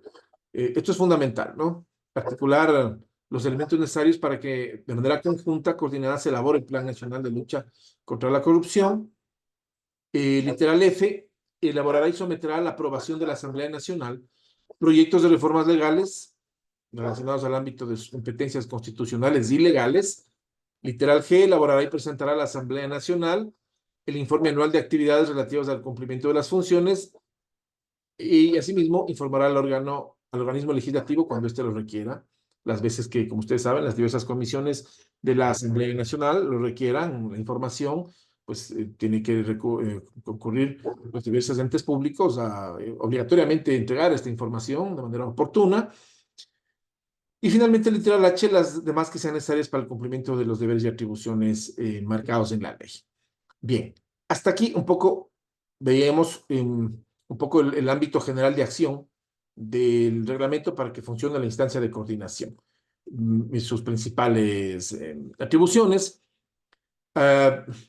Dos cosas más. Artículo 3 del ejercicio de las funciones que constitucionalmente corresponden a la instancia de coordinación de la función de transparencia y control social deberá respetar de manera permanente e insoslayable, esto es muy importante, la autonomía administrativa, financiera, presupuestaria y organizativa que la Constitución de la República reconoce de manera expresa a las entidades que integran esta función del Estado. No podemos violentar esa autonomía en ninguno de los ámbitos, ¿no? Literal 4, corresponderá a la presidenta o presidente designado para la instancia de coordinación ejercer la representación de la función y por consiguiente los derechos y obligaciones que de ello le deriven, a cuyo efecto podrá solicitar de las entidades que lo integran documentos e informes que se crean evidentemente necesarios para su buen ejercicio. ¿Y cuál es la integración de la instancia de coordinación? Recordemos, ya lo comentamos antes, pero lo vamos a traer nuevamente a la mesa. En el artículo 6 de este reglamento dice, en el marco de la disposición de la Constitución de la República, se integra por los titulares. Aquí es importante los titulares, las máximas autoridades que le representen a las siguientes, digamos, instituciones. Primero, el presidente del Consejo de Participación Ciudadana y Control Social. El Consejo de Participación Ciudadana y Control Social es parte de la instancia de coordinación de la función de transparencia y control social. El Contralor General del Estado, el Superintendente de Bancos y Seguros, el Superintendente de Compañías, el Superintendente de Telecomunicaciones y el Defensor del Pueblo. Son quienes integran esta instancia, pero también los titulares de las otras superintendencias que por mandato legal y expreso se crearen posteriormente a la expedición y vigencia de este reglamento, ¿no?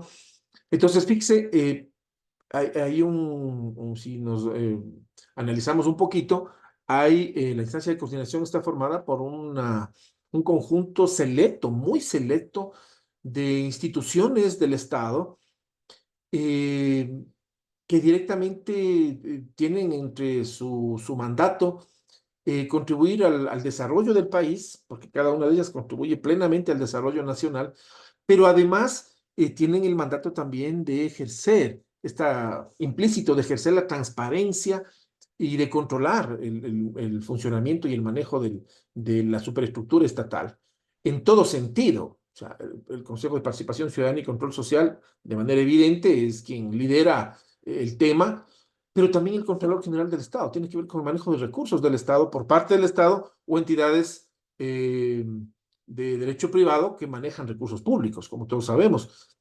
Superintendencias que controlan ámbitos tan importantes como sistema financiero y de seguros, el ámbito de las compañías privadas, las telecomunicaciones, otras superintendencias también en ese ámbito y el Defensor del Pueblo, evidentemente. Entonces, es una instancia bastante fuerte. Aquí yo llamo a que, para hacer este análisis, vamos ya avanzando un poco en la clase, tiempo ha volado, como cada domingo. Entonces, y antes de la parte del cierre, para un análisis de la designación de autoridades de control, tenemos otros videos, pero yo invito a que avancemos un poquito más, 10 minutitos más con lo que seguíamos viendo, y hacemos la pausa para el análisis entre nosotros de cómo está la designación de autoridades de control en nuestro país, ya a la fecha actual, año 2024. Bien, entonces, si me permiten, voy a dejar de compartir las láminas del PowerPoint y avanzamos 10 minutos más con ese muy buen video que yo considero estaba buscando entre semana, lo encontré. Claro, es de hace 2 años, pero está totalmente vigente lo que se habla en el mismo a la actualidad del país 2 años después, en el momento de hoy. Así que permítame un segundito y lo retomamos.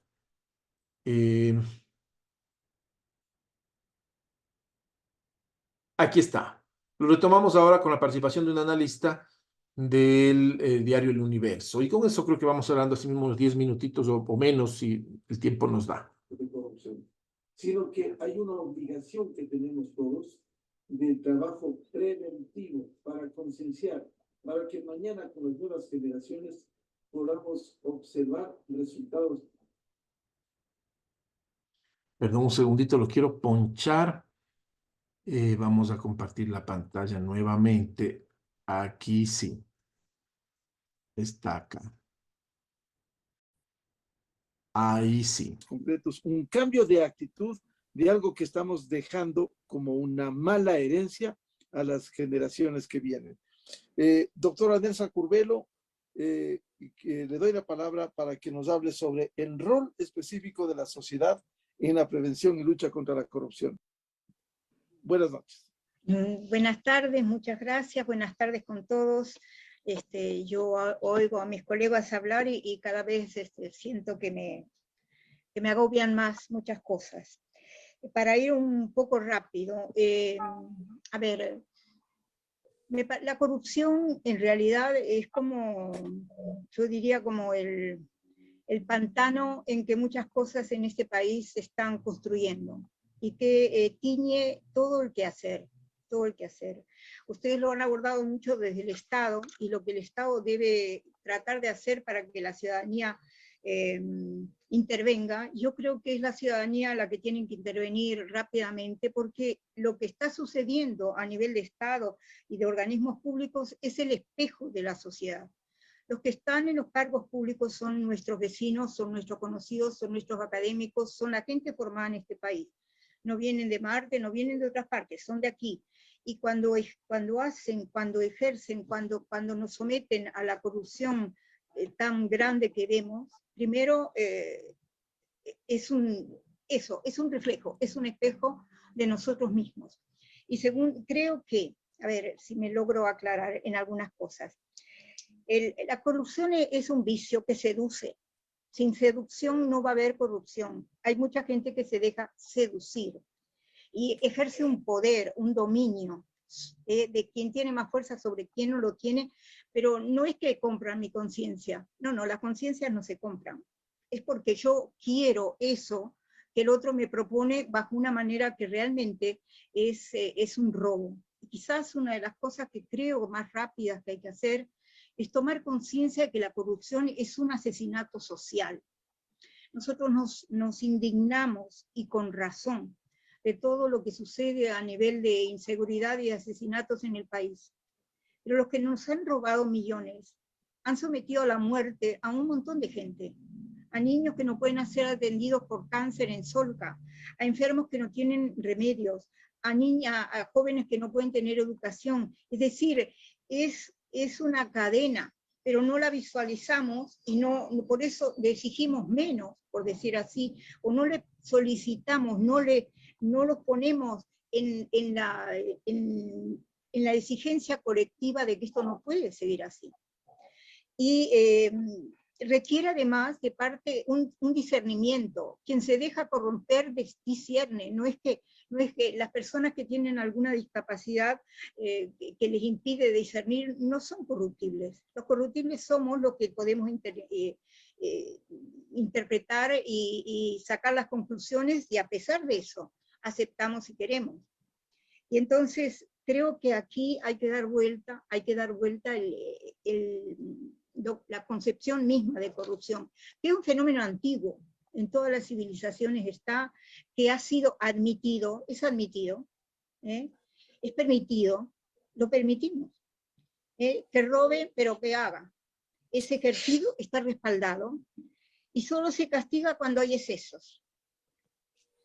Yo recuerdo una fábrica en que estaba dando un taller para los empleados, y había un empleado allí que era brillante, absolutamente brillante. Eran 3 días de taller que tuvimos, y de pronto él, en medio del conjunto de participantes, destacaba. Y me dicen, pregunto, porque un día faltó, y me dicen, ya no trabaja más acá. ¿Y por qué no trabaja más acá? porque resulta que se quedó trabajando de noche, hizo fotocopias porque estudia en la universidad, hizo 50 fotocopias, nosotros nos dimos cuenta que eso había sucedido y se le pidió la renuncia. Y yo me quedé en una pieza, dije, qué exagerados, ¿no? 50 fotocopias sin permiso que sacan de un trabajo. Y después pensé, nunca más se va a olvidar que eso no se puede hacer. Está bien que haga una fotocopia, pero lo avisa y lo dice. Pero lo demás es como un robo. O recuerdo un estudiante en la universidad, el más brillante, el mejor estudiante, aquel que y le dieron, de hecho, la medalla y todo lo demás de mejor estudiante.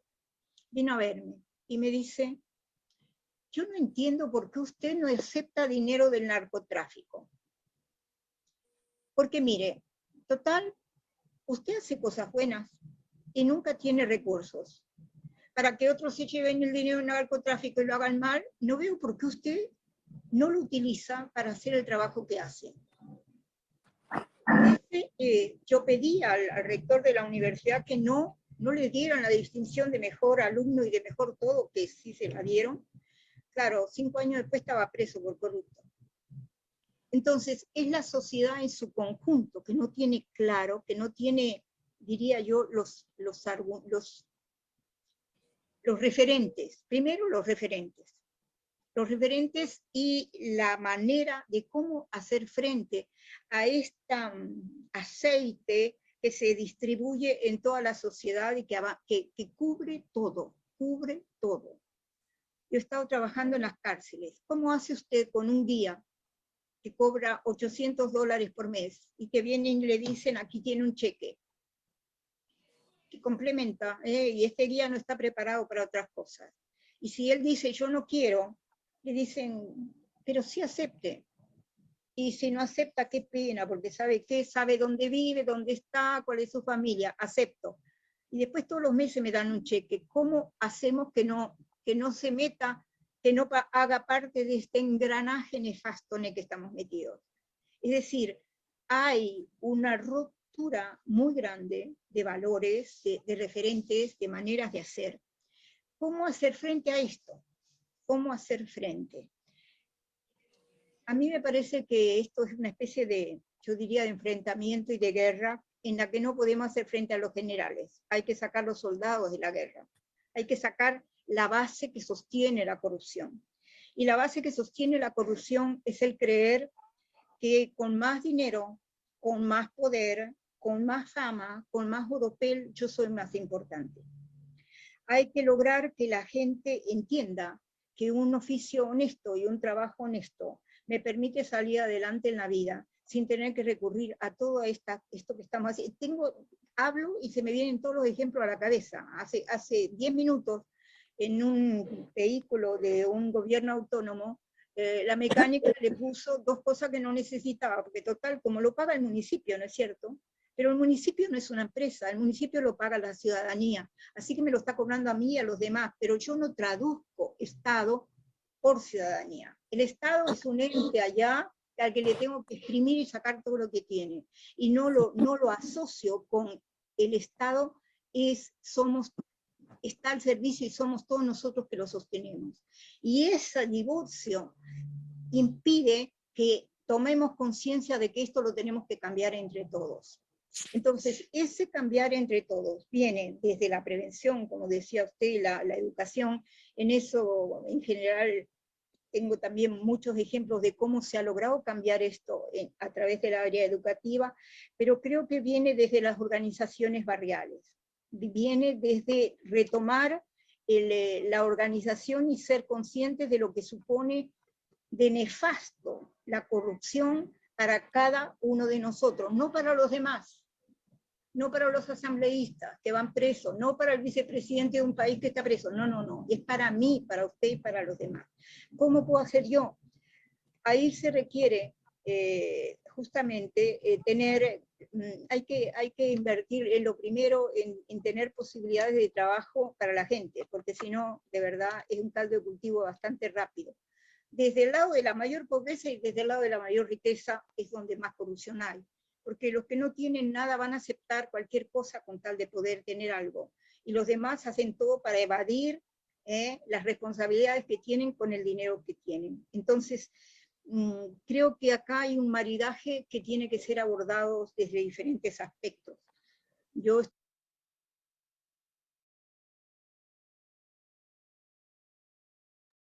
Bien, perdón, le cortemos nomás ahí por cuestión de tiempo. Como decía, es solamente puntos clave referenciales. Importante los comentarios también desde el sector del periodismo. Es fundamental el tema. La doctora Curbelo, pues, es columnista del Diario El Universo de muchos años, referente también en el ámbito nacional de opinión periodística, y ella daba algunos elementos más sobre lo que en el día a día la ciudadanía, todos nosotros estamos invitados a hacer, ¿no es cierto? Entonces ahí, para ir cerrando, yo quería traer acá a colación, y voy a compartir ahora la pantalla de acá. A ver, ¿dónde estamos? Se me sabe perder a ratos el panel de control. Aquí tenemos, ya. Y decíamos, hablando de la designación de autoridades de control en el momento actual del país, ¿cómo le vemos? ¿Cómo estamos con este tema a nuestro criterio, estimados colegas? Vemos que hay una participación pluralista, transparente, por ejemplo, la designación de los nuevos magistrados de la Corte Nacional de Justicia, miembros del Consejo de la Judicatura en el ámbito jurídico, ¿no? Estamos entre abogados, llevémosle a nuestro ámbito. Concursos a veces para jueces, concursos para fiscales, concursos para los que se han dado en años pasados, en notarías, en fin. Son autoridades, autoridades llamadas al servicio, obviamente, ¿no? A cumplir una función. ¿Cómo lo vemos? Contralor General del Estado, Procurador General del Estado, etcétera. ¿Qué podemos opinar? ¿Qué nos merece qué comentario nos merece este espacio?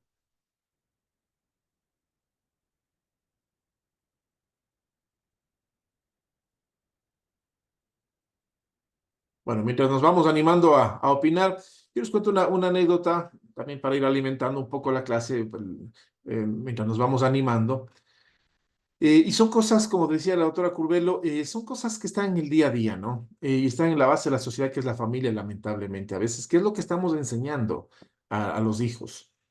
Tuve una ocasión hace 15 años, yo fui director de la Escuela de Negocios, ¿no? Y aquí en la universidad, entonces en algún momento vino un profesor, ya está jubilado ahora, profesor muy molesto, él entra a mi oficina y me dice, hay dos señoras que quieren hablar conmigo y yo no quiero hablar con ellas, así que con tu permiso me voy a ir. Y dejó el edificio y se fue. Decía, qué raro, él es un hombre muy tranquilo. ¿Qué le pasaría? Porque está así bien alterado, ¿no? Y al minuto entraron efectivamente dos señoras, madres de familia de un estudiante X, entraron a mi oficina y me dijeron, queremos quejarnos del profesor fulanito, ¿no es cierto?, porque es un mal educado.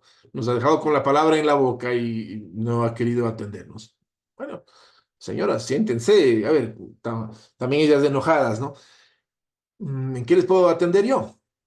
Y me dicen, bueno, ya que él no está, queremos hablar entonces con usted, que es el director de la unidad académica. Mire, nuestros dos hijos han perdido la materia con este profesor y nosotros queríamos ver la forma de solucionar. Y ese momento, las dos señoras me muestran un sobre de carta, abierto, tenía mucho dinero adentro. Y me lo muestran así discretamente. Entonces yo les dije, ya, entiendo por qué el profesor no quiso hablar con ustedes. Y saben que con 1000 disculpas, no voy a pedir que salgan de mi oficina. Yo me voy, sigan nomás de mi oficina. Y me fui. Y también abandoné la oficina y me negué a hablar con las señoras. Y le dije a mi secretaria, por favor, vea que las señoras están ahí, después que salgan, ¿no? Cuando ya tengan que salir. Para no ser yo un maleducado decirles salgan de la oficina. No, yo me voy. No pasó ni 10 minutos cuando el rector nos mandó a llamar. El prorector nos mandó a llamar al profesor y a mí. y que se han ido a quejar las señoras, ¿no? ¿Qué pasó? ¿Por qué los dos maleducados han dejado a las señoras con la palabra en la boca y no han querido escucharles? Entonces le contamos la razón. Y afortunadamente el productor de ese entonces nos dio la razón a nosotros y dijo, han hecho bien, aquí esto no funciona y está mal. Habló él con la señora, le explicó que aquí en la universidad no funcionaba de esa manera las cosas, que si alguien tenía que pasar la materia, pues era con el mérito respectivo, estudiando, y caso que no perdía, y repetía simplemente, no había ese bypass. Las mamás fueron muy enojadas, y fíjese, por eso, ¿y a qué va esta historia? ¿Qué es lo que estamos enseñando? Al semestre siguiente, o sea, pasaron las vacaciones, al siguiente semestre de clase, una de las dos familias, eran familias de mucho dinero aquí en ese entonces en Ambato, eh, al hijo, al chico que perdió, uno de los dos muchachos que perdió la materia, le premiaron. En vez de los padres decirle, "Ha perdido el semestre, ponle ánimo, recupera, dale una motivación de otra índole, una motivación más bien a la persona", fueron a lo material y le compraron un vehículo Mercedes-Benz del año, como premio de consuelo al guagua que estaba triste porque ha perdido el semestre. Y el chico venía a la universidad y se paseaba delante nuestro mostrando su Mercedes-Benz, un auto blanco hermoso hace 15 años, como el mensaje diciendo, "Bah, no importa que haya perdido, pero mi papá me premiaron con esto", ¿no? Y como que nos daba una bofetada en el rostro a los maestros y autoridades. O él pensaba eso, ¿no? Sin darse cuenta que se estaba autoengañando. Estaba autoengañando porque han pasado 15 años, sus padres ya no están con él, él está ahora solo y tiene que verse las solas con la vida, como cualquiera de nosotros.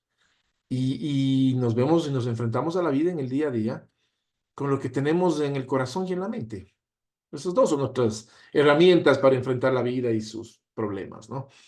Pero si dejamos ese ejemplo en el corazón y en la mente de ese joven, sus padres lo dejaron, eh, el premio, no lo hiciste bien, quisimos sobornar, no nos aceptaron, entonces te premiamos de esta manera.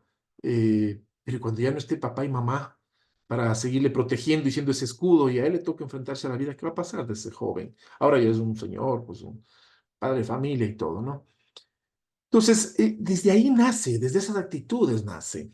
Y como bien decía la doctora Curvelo, entre los que más tienen dinero y entre los que menos tienen dinero están los espacios propicios. Los que menos tienen porque tienen hambre. Y una forma de corrupción es robar, pues es asaltar, es dedicarme a ser vacunador y unirme a cualquiera de las bandas delictivas que me apoyen para no estar solo, sino en equipo, ¿no? En grupo para atacar.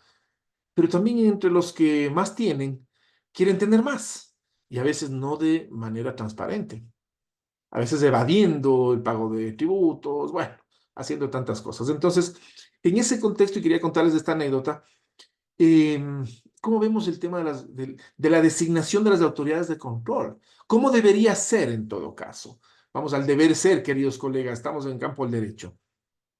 ¿Cuál debería ser el accionar de la función de transparencia y control social en la designación de autoridades de control? ¿Qué características debería tener esta autoridad de control? Abramos un poco, unos minutitos ya lo que nos queda el debate. Gracias si alguien se anima a participar.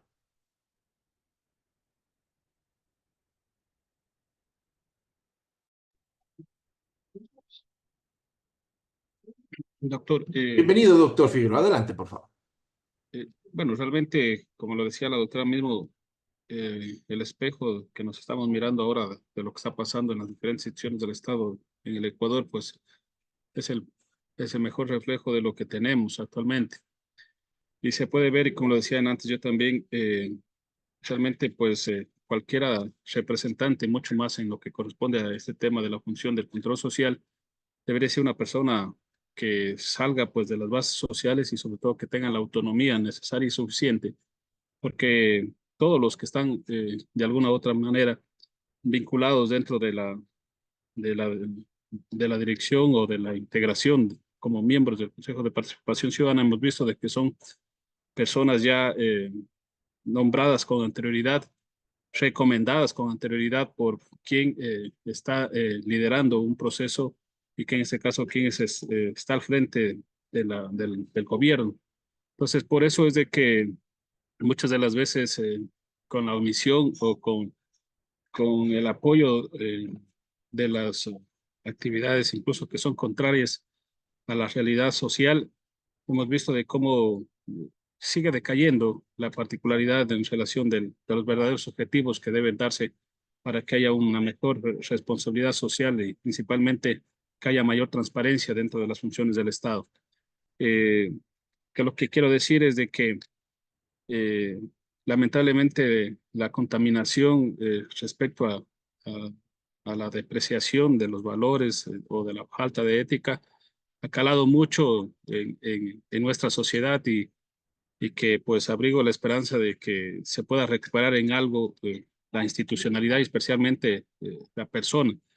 Mire usted, como usted mismo ponía de ejemplo en relación de lo que pasa con los padres de familia, con los hijos, donde es el núcleo, donde es la esencia, donde es la base, debería ser la base más sólida que tiene en este caso la sociedad es la familia.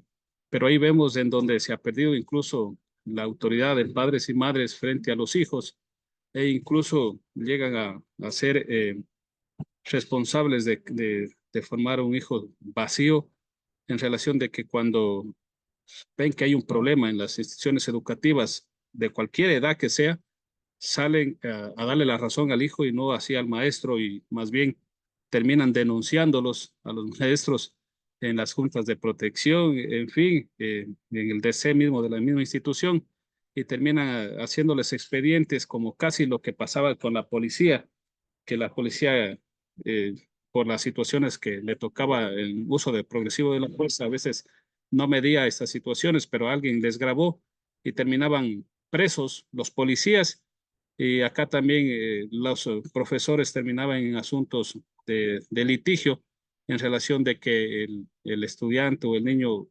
tomó la facultad de hacerlo quedar mal ante los padres y desde ahí comienza todo ese sistema de descomposición. Entonces, yo creo que falta muchísimo por hacer. Quizás haya una verdadera reestructuración del Estado, especialmente en el tema de nuestra Constitución para devolverle ciertas garantías en razón de lo que nosotros pudimos forjarnos dentro de la casa y luego pues en las aulas, tanto en las aulas de las instituciones primarias, secundarias, pues sí, claro, por qué no decirlo también en el tema universitario, en donde ya hubo un poco más de libertad, pero ya tuvimos bases sólidas que iniciaron desde la casa y luego en la escuela y el colegio.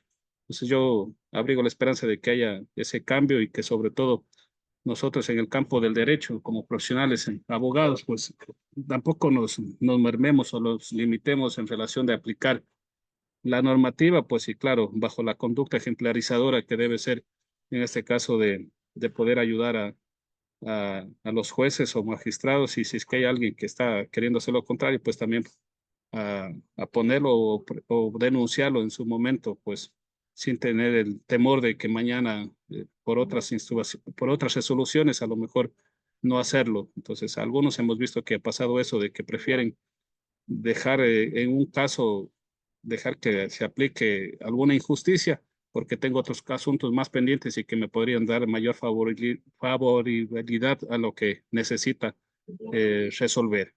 Es un análisis, disculpe, que vea desde mi punto, desde mi persona, este tema de lo que estamos hablando. Muchísimas gracias. No, más bien a usted, mi doctor Figueroa, muchas gracias. Y claro, cada uno de nosotros expresa acá puntos de vista personales, ¿no? Lo que pensamos, lo que sentimos frente a una determinada situación.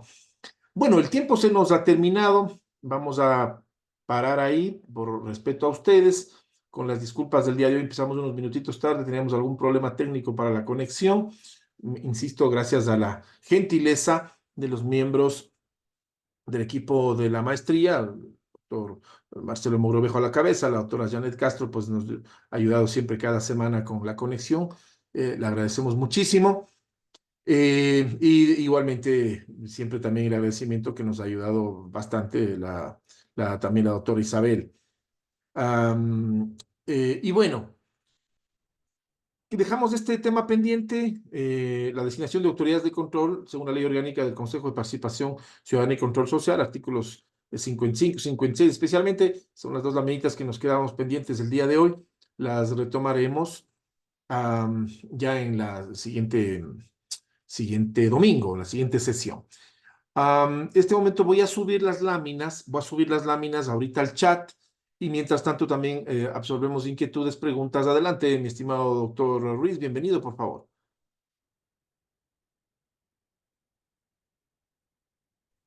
¿Cómo está? Muy buenos días, doctor, estimados Bienvenido, compañeros. doctor. Bueno, en realidad mi pregunta no está orientada de pronto a las temáticas que muy amable nos acabó de explicar en esta mañana, sino más bien mi pregunta estaba direccionada a que hay una evaluación en la plataforma y no sé si es que me han comentado algunos compañeros que les pasa en el mismo sentido, que no se puede acceder, me sale como que no hay preguntas aún cargadas, pero mientras tanto han comentado compañeros que en cambio sí han podido realizar la evaluación. No sé si de pronto en ese sentido nos podría guiar cómo podemos acceder a la evaluación y cómo podemos rendirla y si es que está de pronto habilitada hasta el día de hoy, porque las actividades estaban habilitadas hasta el día de ayer. Ujú, sí. Bueno, más bien muchas gracias por hacerme este comentario, esta alerta, ¿no es cierto? Que hay este problema. Como no habíamos tenido ningún comentario al respecto, asumíamos que todo estaba bien, porque hay personas que, como usted bien efectivamente comenta, sí lo habían hecho ya la evaluación. De todas maneras, yo voy a pedir una ayudita al equipo técnico de la maestría, si es que hay la posibilidad de revisar qué ha pasado. Y de mi cuenta también, si puedo ampliar, no habría problema, ampliarlo hasta hoy para este día más, un día adicional, para que lo pueda hacer la evaluación en caso de que no lo hayan avanzado a hacer. O sea, tal vez es el problema, ampliar un día. La evaluación, quienes ya la han hecho se habrán dado cuenta, es como alguna vez les dije, es para 5 minutos, es verdadero o falso, tac, tac, tac, 4 preguntas, 5 minutos, pero exagerando, usted termina, o sea, no les complica su tiempo realmente, ¿no? Y en ese sentido trata de ser muy objetiva con lo que se va comentando, analizando aquí en clase, que es, fíjese, la mayor riqueza del trabajo que estamos haciendo los domingos es el análisis de clase. Porque, claro, existen lecturas recomendadas, ya están en la plataforma, algunos documentos, Constitución de la República, Ley Orgánica de Control y Transparencia de la Función Social, el Plan Nacional de Control y Lucha contra la Corrupción, en fin, documentos base, lecturas base, los videos, en fin. Sin embargo, la mayor riqueza, así la pienso yo, no sé si la comparten conmigo ese punto de vista, a nivel de posgrado es precisamente el enriquecer con experiencias, comentarios, puntos de vista críticos, analíticos, la clase. Y eso es lo principal, lo que vamos haciendo cada domingo. Entonces, las preguntas estaban enfocadas básicamente a lo que los domingos hemos ido analizando, como ya se habrán dado cuenta. Entonces, en resumen, sí, voy a revisar eso, vamos a ampliar hasta hoy y de todas maneras voy a pedir el apoyo a mi doctora, al equipo técnico que me dé una manito revisando si es que hay algún otro problema de índole técnica. Bien, frente a esa inquietud. Ahorita yo lo que quisiera es, si me permiten, estoy intentando enviarles acá. Permítanme un segundito. Un segundito.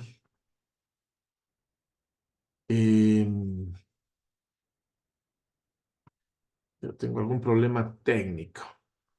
Sí, estoy intentando enviarles las láminas que hemos estado enviando semana tras semana, pero las láminas de PowerPoint de las 4 semanas, incluida la de hoy, algún problema hay. Pero en todo caso, con la ayuda de la doctora Janet, que siempre, cada semana nos ha estado ayudando y que yo ratifico el agradecimiento, ya les vamos a subir a la plataforma si avanzamos hoy mismo, sino máximo mañana. Entonces serían las láminas de estos 4 primeros, incluido el de hoy, domingos, ¿no es cierto? Sesiones de clase. Fíjense que hemos avanzado rápido, el tiempo ha volado, nos quedan solamente ya 2 encuentros y estamos a buen ritmo cumpliendo con el sílabus y la programación académica.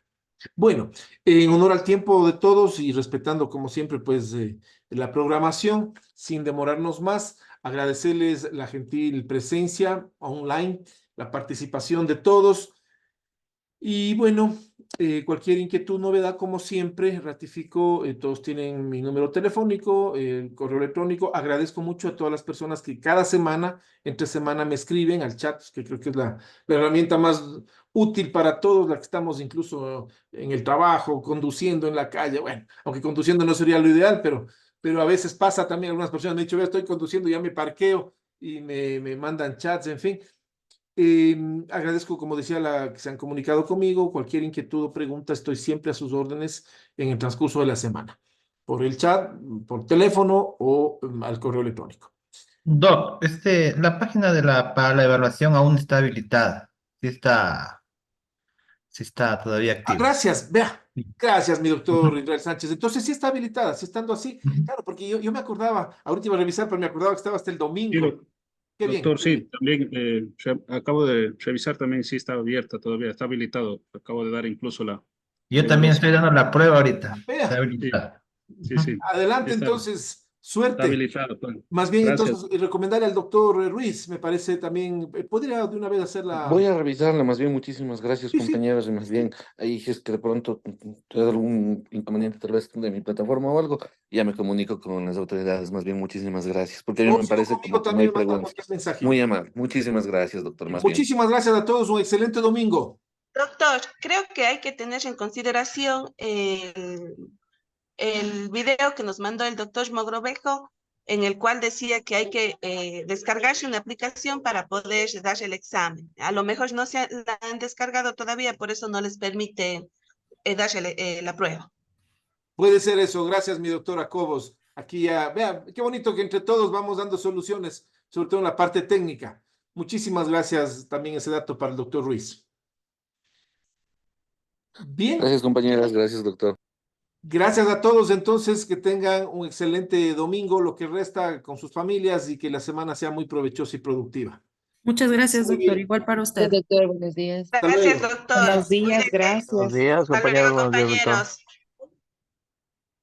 Gracias, doctor. Gracias, doctor. A ustedes, queridos colegas, un bonito domingo.